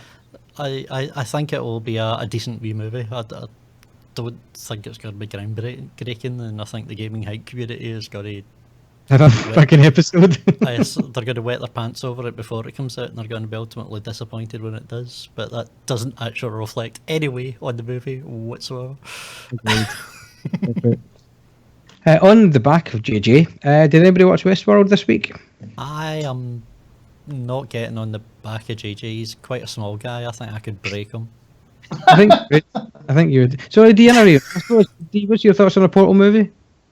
I'm just interested as to what the story's going to be, because is it going to be just kind of based on the story of Portal, or is it just going to be loosely based on the fact that somebody wakes up? I mean, in theory, was it going to be something like The Cube, where you kind of wake up and you just find yourself in kind of aperture at that point? And so I'm intrigued by it, because, I mean, I kind of liked the first, adored the second game, but I'm just intrigued as to what they're going to fill the time with. Yeah. Because there's obviously not that many characters in There's the game. there's a lot more characters in the lore, though. That's the thing. If you look at all the kind of like the hidden spaces, there's lots of extra characters you don't get fed to you, kind of thing. So there is extra lore under there that I think they could maybe exploit. They're going to have to be very smart with it. I mean, it's rich in terms of ideas, but not rich in terms of potential content. Because obviously, the majority of the kind of as a game should be, it's about the gameplay, not the kind of story. So, intrigued is the word I would use. Exactly the same here. Portal 2 is a very clever thing that they do with Portal 2, which is they give you one set of gameplay and then give you a story running over it purely in voice acting that's completely and utterly tangential to what you're actually doing, which kind of makes it interesting for a movie, because the story that they're telling you in Portal 2 is basically how GLaDOS became GLaDOS, Yeah. And how that entire place got built from, I can't mind his name, J.K. Simmons, whatever the character name Cave is. Johnson. Cave Johnson, that's a very Wow, memory man there. Jesus Christ. Just don't ask me to not pick my nose. But yeah, it's like it's one of those weird ones. If the film concentrates too much on the likes of Cave and Secretary GLaDOS, then there's no portals involved. It's a good point, actually. I think. So it's like, where, you know, how do you actually do it to bring the whole thing? I suppose you can, and it could just be an escape movie with flashbacks. Yes. Or a heist movie, or whatever. Yeah, but then do you just play the game with that? Do you know what I mean? Yeah, I can't say that quite flatly, because I watched the Warcraft movie and I quite enjoyed it. So, you know, like there is an audience for that as well. Yeah, we've also seen the game on film, but. Well, somebody thought it was a good idea to make a Tetris movie, which is going to be a trilogy, and somebody thought it was a good idea to make a flipping battle. What do you call that? You sunk my battleship. Yeah, so you're sitting there going, all right, do you know what this film needs? Rihanna. Yeah. Yeah, let's keep doing that. Put it this way, if Dan Trachtenberg's wee film, which is about 7 minutes long, I think, if that, maybe 5, including probably a minute worth of titles, if that little film, and it's quite endearing, it's quite cool, and it's quite well handled. If they just expand on that, you're going, that's going to be pretty cool. Because what they could completely, as you say, it's a weird one, because fan-wise, we love that shit, but you've also got this aspect where people, a whole world of people that don't know what the hell it is. So they could just literally give you a very basic pretense and have you a very tense hour and a half of somebody trying to deal with this crap. Yeah. It could be an hour and a half of like an advanced version of Bruce Willis doing an impression of a TV dinner in Die Hard 1. Amazing. I'd watch it. You know what I mean? Go down the coast, have a few laughs. Mercy. But yeah, I'm not ready in any way to write it off completely, but I am more curious and cynical, shall we say, of I'm not sure what the hell you do to this to actually make it into you can make a good looking movie out of it, but okay, I don't know, it may just be me, because I have to go, I sat for about maybe the 5th, possibly 6th time. I sat down this week to watch Guardians of the Galaxy, and I have made it through that movie start to finish once. I can't do it because there's not enough in it. The action scenes are awesome, but it's non-stop action and nothing else. There's not enough of a hook, enough of a story. There's not enough of anything within that to keep me going. So like a Porter movie that is just nothing but trying to escape with no real kind of meaningful backstory or story within there's not going to do it for me, because Guardians can't do it for me. I find it interesting in that you're someone who's watched Warcraft twice. Warcraft is all story. I like it. Warcraft is all story. It's a big gap. How's Guardians not all story? It's the entire setup of the Guardians of the Galaxy. But that's the thing. It is. It's just Zane. There's a raccoon. There's a hoglet raccoon. Yeah, and he's funny and gets drunk, and it's awesome. Like, but no, it's just there's just not enough in there for me. It's you've got the Indiana Jones start where he gets the orb, and then you've got two other factions trying to take the orb, and then they get thrown in jail, and then they get busted out of jail, and then they go and save the city by holding hands, no less. And that's about it. Like, there is no real meat to that story. I guess we're just going to have to agree that you're an arsehole. No, fair. I love Guardians, but I don't look for a lot in a film because I like sharks, obviously. So yeah, it's like my arseholeness is well documented on this podcast alone, never mind the channel, so that is no doubt. But yeah, I find it funny that that whole thing is like, what the hell is his name? Chris Pratt. Pratt getting, we need this man for the new Indiana Jones, and it's like, no, I don't want to see that. I've already seen that. It's the first 15 minutes of Guardians. That's true. Why do it again? People have very small imaginations. I guess is the answer to that question. As rhetorical as it was. Pretty much. Yeah. Sarek, I've apparently insulted your favourite Marvel movie. I apologise, but you're wrong, and it's Winter Soldier. I would. So that's true. I'd give that. But I agree with this asshole, basically. I think I pointed myself there because I didn't know what side my screen was on. Nice. So moving forward, still in the vein of JJ, you agreed you wouldn't jump on the back of JJ and the choice of words I used. Did anybody watch Westworld this week? No, not yet. I've been too busy watching some awesome modern blaxploitation to make time for Westworld, but I do want to see it. Let's talk Westworld next week then, because we've got plenty of time to talk about Luke Cage. I think we'll finish up on Luke. We'll finish up on Luke Cage, right? I'm certainly not going to break his back. That's for sure. That is very true. Just a couple bits of movie news I know flying about before we get to Luke Cage. Then the new Wolverine 3 film has been titled. Been given. What's it called? Have a guess. What have we had so far? We've had Wolverine. We've had the Wolverine. Is it A close shave. fuck? A cut too far. A grand day out. Snick. Behind the back. Jaws to Revenge. Electric Boogaloo. Schnickety schnick. Yeah, I'm coming up with nothing. Shing shing. It's actually called Logan. It's called Logan. Yep. It'd be better if it was called Check This Out. Shing. I love to hear you write down Sting. SHTING. Sting. Logan. Fair enough. Sean Connery's best mate. Sting. That's exactly where I was going with that. Yeah, just you take this pun hat and put it on. Shing me another song, Sting. Shing Rock Shan. Why did you leave the police? I'm like a Scotsman in New York. Okay, moving forward. Yeah, so that's happening, which is a bit weird. So that's getting called Logan. There's rumours that it's going to be about Old Man Logan from the comics, so that'll be interesting to see that route. Oh, shite, of course, yes. In which case, awesome. So that's going to be interesting. I liked the Wolverine film. The only one I didn't like, I think it was X-Men Origins, the one I didn't like, which was the one with the Deadpool who looked like he'd been, I don't know, like attacked by a Yankee Candle or something. Wasn't great. Did you see they've announced the name of the Batman movie as well? Is This it called... was my favourite headline from today. Called Bruce?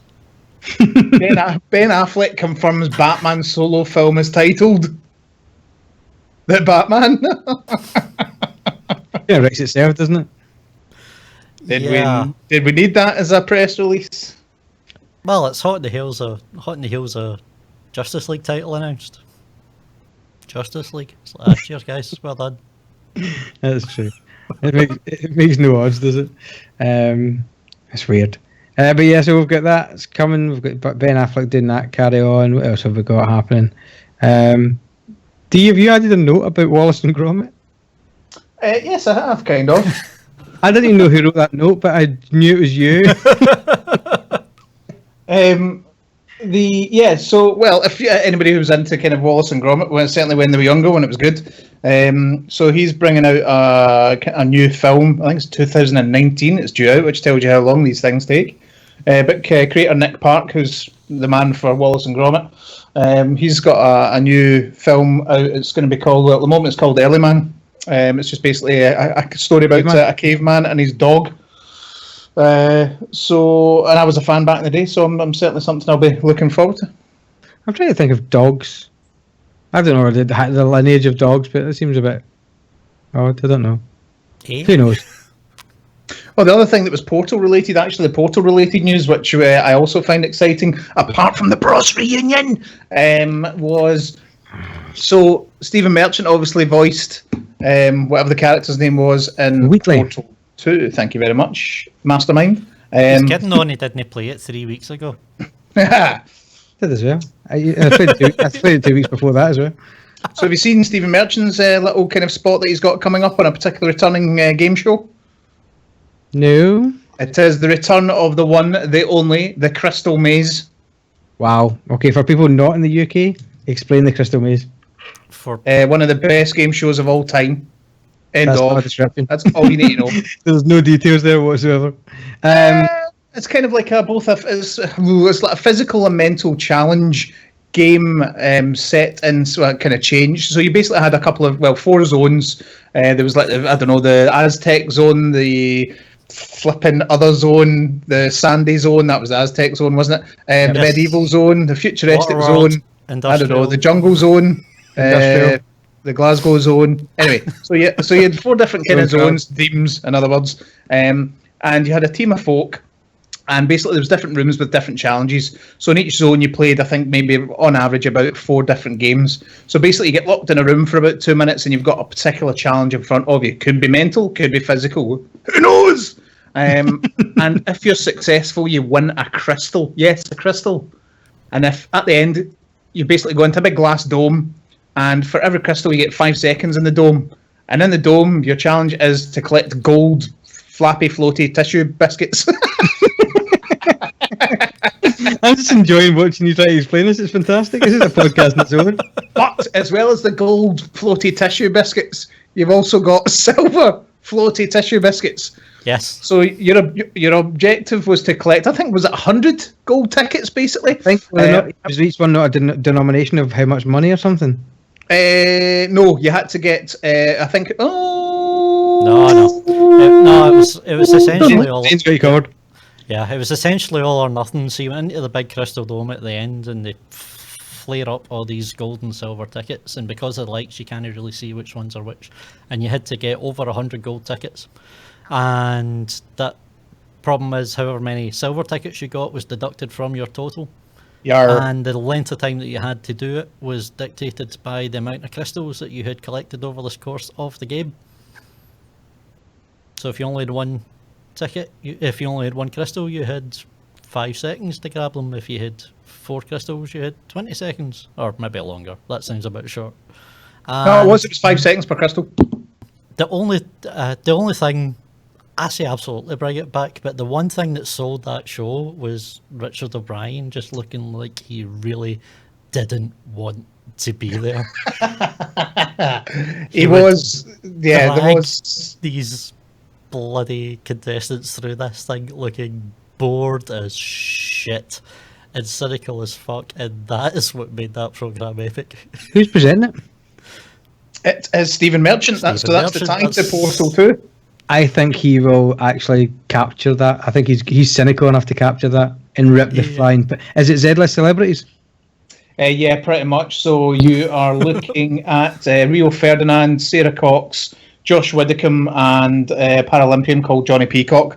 See, that sucks a bit, because all those, I mean, I don't know anything about Johnny Peacock per se, or Rio Ferdinand, but Sarah Cox and Josh Widdicombe are both quite kind of, cynical, sarcastic type people, so that's a kind of a shame. I'd rather they got like Geordie Shore or Jersey Shore folk and put them on there and just rip the flying piss out of them for an hour.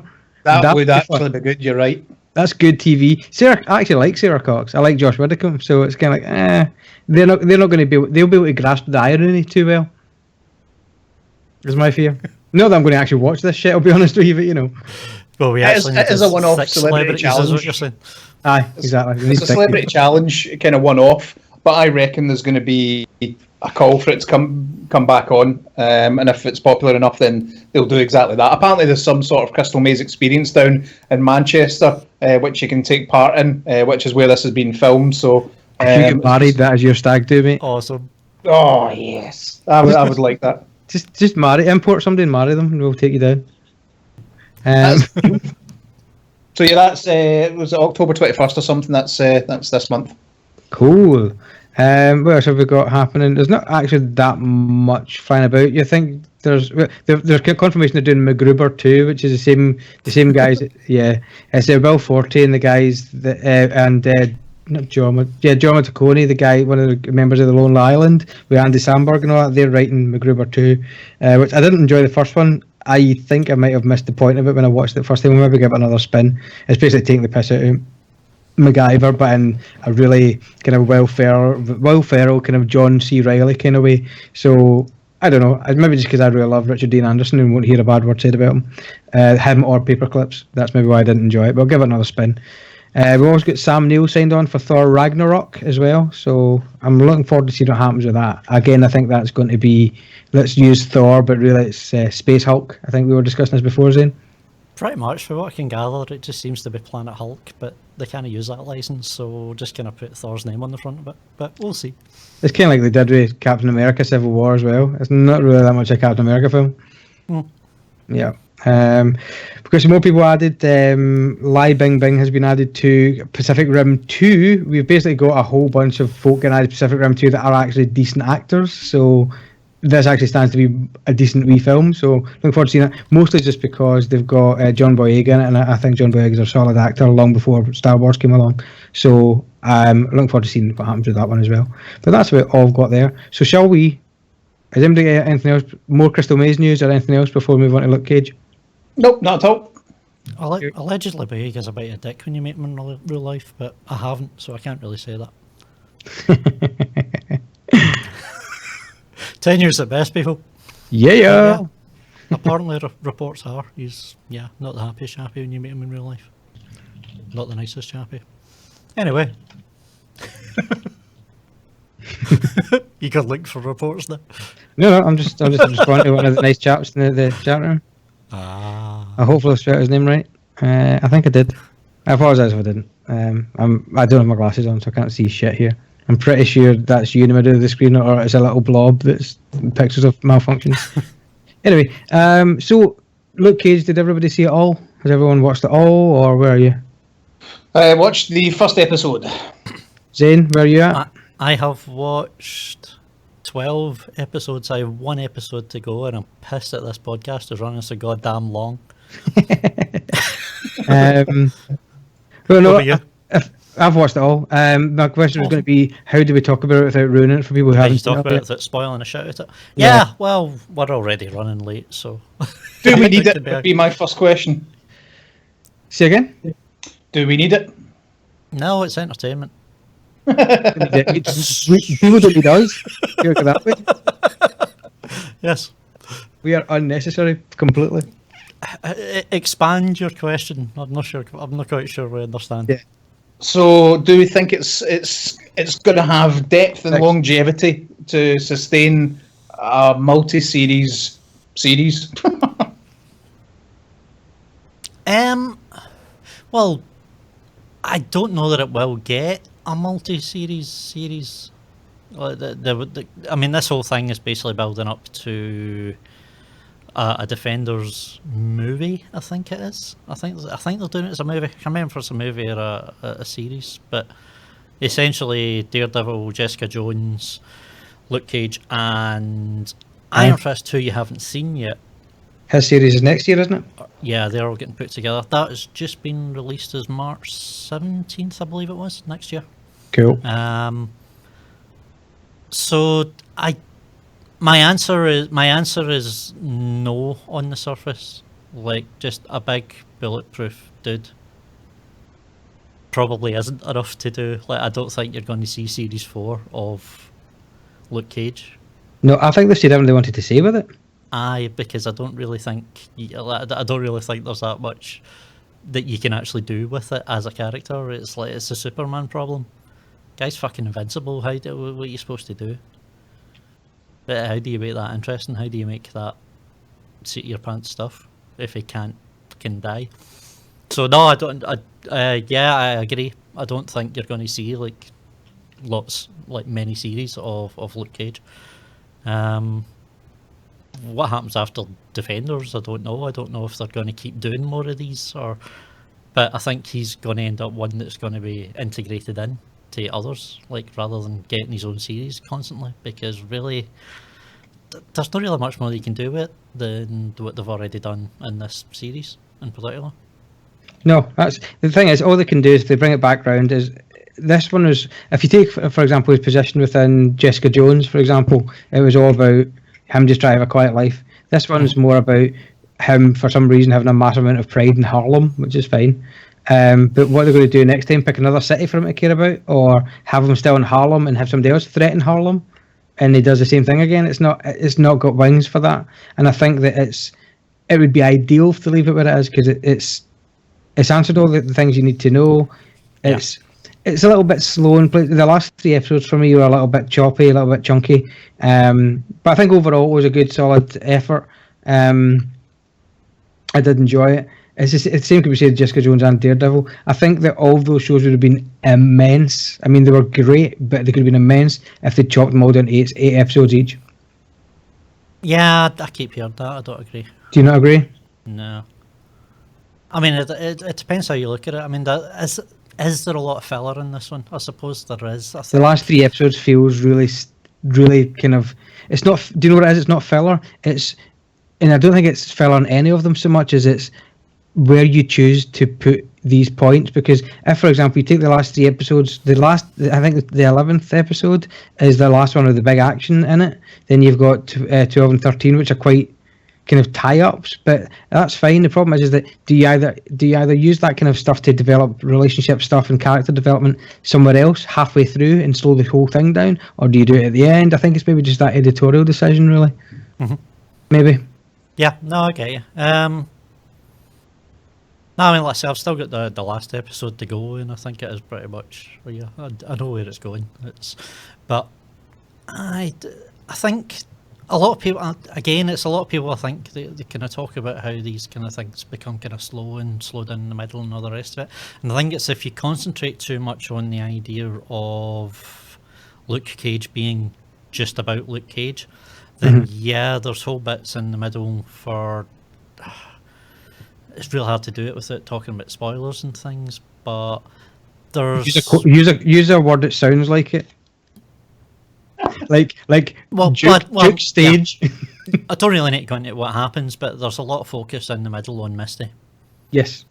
And the thing is, from an overarching character point of view, this is something that's going to be around for a long time. It's like this is what they kind of tend to do is, although it's called Luke Cage, Misty, for example, in the comic books, is a long-term partner of Iron Fist that you haven't met yet. Yes. So it's like she is an integral part of that group and has her own history within the group, and that kind of needs to be explored, and that's why.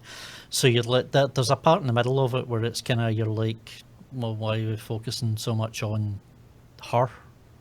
Yeah. When all the action is over there, and it kind of makes it feel like it's a bit of a dip, and it is, but there's not really any other way around it because it's like they're as important, although they're side characters, they're as important as the main ones. So, yeah. and it does that kind of they do that quite a lot. You know, they do that kind of a bit with Foggy and Daredevil 2, and they do it with the others, and it's just kind of part of the way it goes. And I think if you shorten it too much, you could trim it down, but I think if you shorten it too much, then that's the sort of stuff you start to lose, and then they do literally just become side characters. Yeah. And then you don't really give a damn about them. Yeah. That becomes a problem. So I can understand why, like, as it's actually playing out, it may seem a bit slow, but I can understand the reasons why they do it as well. Mm-hmm. And I don't think cutting it would actually make it as good. Do you think it would be evident that it would have a hole in it then? I think so. I think it was like, I think later down the line, the reason you care about the bit characters as much as you care about Jessica Jones or Luke Cage or Matt is the fact that they spend as much time with these bit characters as they do in the first place. So it's you know, I don't know. It's just the way I see it anyway. Yeah, I really liked. I thought Shades was an awesome guy in it. Absolutely, it was absolutely awesome. It's because it's one of those guys that I don't know if Dio got to him because he was a couple of episodes in before he turns up. It's not really a spoiler, just a character that turns up in the show. But it's just one of these great actors who can do, whose face is actually generically designed to be quite a smiley, friendly face. And that's not really his thing, so it's a really nice juxtaposition. Because like I was watching my other half, and we were all sitting going, "That guy's actually quite good." You're kind of going, "Well, he seems a bit like, oh, he's not very scary. Well, he's quite scary," kind of thing. And it's a really nice juxtaposition, you know. Yeah. No, he stands out particularly. Yeah. Yeah. I really like it. It's not as good. I think personally, it's not as good as the likes of the Daredevil ones. Or I think Daredevil was made by the Punisher for me in the second season, especially. I think John Bernthal was incredible as a Punisher. Just that whole sequence on the roof was just like great, well-written television. Yeah, and apparently he's getting his own series out of it, which is that's filming awesome. now. Yes. But it's definitely worth seeing if you're kind of on the fence about whether you should bother with it or not. It's worth watching, and it is separate enough from the others, or that it doesn't affect it too much. If you do want to skip it, but I would watch it, and I think Big Mike is awesome. I think he did a fantastic job. I love the fact that another criticism I've seen for it is the fact that the fighting isn't quite as like the fight scenes seem a bit stilted, and the fight scenes aren't as good as like the why would they be? He just slaps people about. They're not expected to last long. Well, that's the thing. You just go, this man is a fucking 6.5 foot fucking wall of concrete that is bulletproof and super strong. He doesn't need to have a great fighting technique. He just needs to literally slap you in the back of the head. So I love the fact that it's got that attitude. Like, his fighting is clumsy. His fighting is, I wouldn't even say dirty. It's just clumsy. It's just folk get in his road and he pushes them out the road out of force. It's like, I actually really like what they did with it. But yeah, go watch it. It's really it's been out for such a short time that you really don't want to say that much, especially indeed there's only in episode 1. Indeed. Yeah. So from the other side of the fence then, Dee, what's your thinking early on? So the problem is the kind of my opinion's coming from somebody who's only just seen the introduction to the character and has kind of at the end of the first episode his potential acceptance of his role. So had you watched Jessica Jones previously? I had watched the majority of the series. I don't think I watched the end of the series for no particular reason. I think I just forgot to watch it. Okay. So I watched the majority. I certainly watched their lovemaking scene. Repeatedly, that sounded like. So it was all right, but I'm just it was a bit hollow so far. And I think the point is I need to kind of watch more of it to form an opinion. But so far, unsure. Okay, so are you going to give it do you have a threshold? Do you have like a 4 episode, 5 episode threshold for you Bennett? Probably 3 episode threshold. Okay, cool. Well, you must let us know next week if you actually get through it. I really enjoyed all the kind of blaxploitation references. I really enjoyed Donald Faison's dad as Pop. Do you know it's Turk from Scrubs' dad in real life? Oh, really? That's his dad, yeah. So that's quite cute one. The one I really liked, and I'm not going to spoil this here so much, but there's a Zane. Do you know there's God, how can I even talk about this? I just really want to talk about it. I really want to talk about it. It's not even a plot. It's not a plot spoiler. There's a guy in it later on who's got a first name. He turns up later on, and at one point Shade says to him, "What are you talking about?"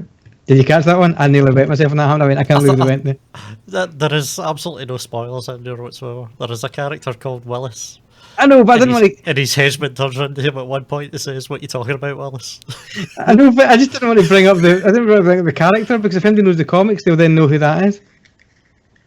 He's mentioned. No, I don't think that's. Yeah, it's all right. To worry about. Cool. I'd rather err on the side of caution, but I'll take your guidance. Yeah, Thank you. No, I get you. But yeah, just the fact he turns around, and it's not even that, it's the scary guy. Turns around and goes, "What are you talking about, Willis?" Because as soon as I heard his first name, I went, "Somebody's got to say that. They can't have a blaxploitation show and not say that." And then he said it. I was like, and he said it with such a serious face. I was like, "That's fantastic." Yeah, beautiful. Nearly ended me. What actually I'm looking forward to doing, I want to see what they do with Rosario Dawson for Night Nurse, because at the kind of get go, she's a supporting character in that and Daredevil, but she's kind of key as well. So I'm really keen to see where they go with that. Oh, no, absolutely is, and this is not spoilers. This is purely my theory, but it looks like she's the only one that knows them all at this point. So yeah, I think she is key. I think she's going to be the one that brings the Defenders together. Yeah, because Okay, Luke knows Jessica, but neither of them have met Daredevil. They know about him, but neither of them have met him or know anyone that's met I like him, the as far as references. they're aware. I like the references. To, I know a really good lawyer. I really like that. Yeah. You think, no, Yeah, Christ, there's so many Easter eggs, like especially in the first half of this one. Like if you're a comic book fan at all of them actually, Luke Cage or Jessica Jones, or there are so many just silly wee things in there. I've missed quite a few of them myself. Then in that case, probably. Yeah, his including his outfit after swimming across the river. All right, okay. Is pretty much what he wears in the comic books.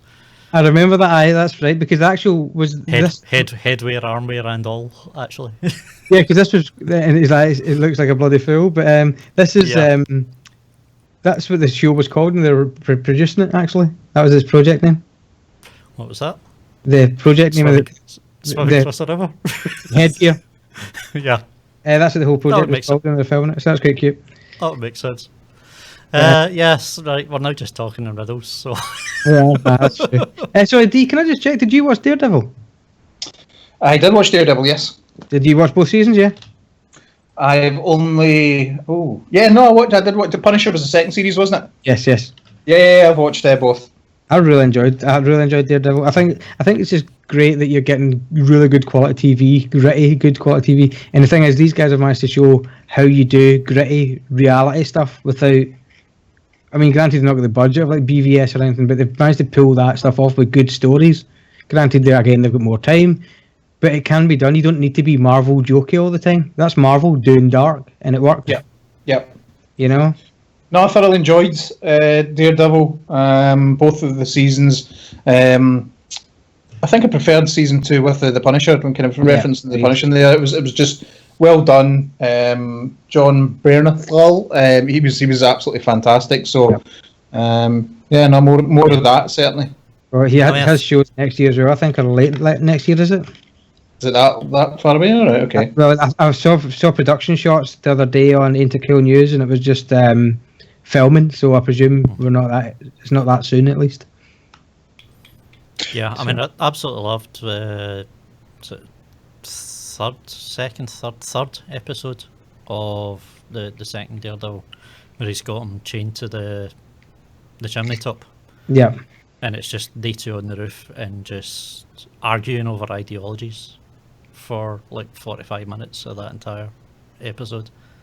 And it was just fucking riveting. It was just awesome. It's like, yeah, I want more of that. Exactly. I know it's two action heroes basically, and that's what you sat and enjoyed for 40 minutes. It's like you see that one episode. That's what your fucking Batman v Superman should have been, by the way. Yes, but never mind. Let's not go back down that road. Sorry, cut you off there, bud. Talking about kind of TV series in the future. The Purge. There's going to be a Purge TV series. Is that right? That would probably work quite nicely, actually. Yeah. So presumably that's going to explore different stories, I imagine, in terms of what happens on Purge night. From different kind of angles and different perspectives. That's what I hope it's going to be. They could easily make that an episode of 24 kind of thing, do a 12-parter and do it overnight. You could do. I think I'd much rather, like, we talked about it when we were talking about the Purge election day, whatever it was called. Movie. Election year. When we're talking about that, is like I like the idea of the Purge more than I like the actual Purge movies. I like the idea of that world, and I think that'd be a perfect way of doing it. Is how you can just do like kind of separate individual stories, just spread all over the states, and how different areas handle it, and what it actually means for rural groups and inner cities and. Yeah, I think there's so much you could explore with that. I think it'd be much better as a TV series than it is like the way the films have been doing it so far. I think that could be really cool. Mm-hmm. It'd be interesting. Sweet. Yeah. Anyway, On that note, shall we wrap this monster up in a Let's. bagel type burrito situation and throw it in the bin? Kill the shit out of this. One Sounds of like the a plan. podcast has gone on for 2 hours. We're on track as usual. It's always good to see you. Well, usually we do this kind of sign-off a bit here and say, oh, if you get us here and click on this and click on that. We don't really need to because it's been above our heads and below our heads the entire time because we're clever like that. Unless you're listening to the audio version.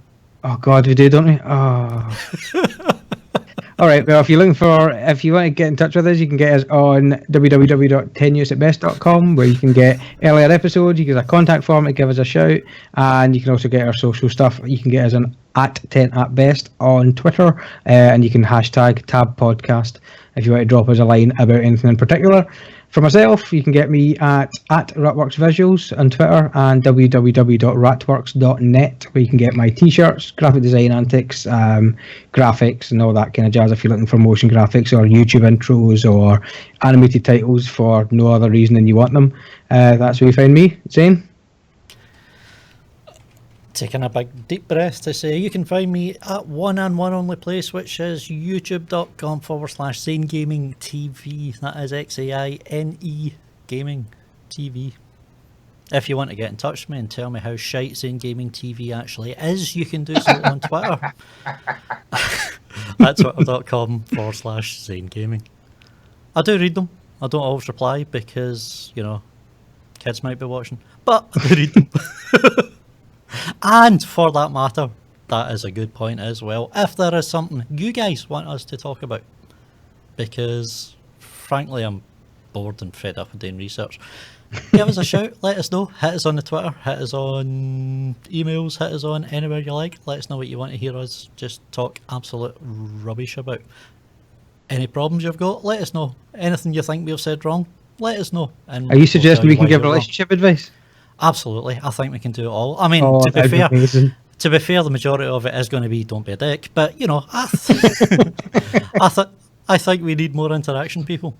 And on the note of interaction, all you guys in the comments right now, it is much appreciated. And thanks for hanging out. Yep, spread the word as well, guys. Thank you very much. D, anything you want to add? I'll be behind you. That's on that chilling note, I think we'll call that quits. Oh, let's get the fuck out of here. Take care, folks. Peace.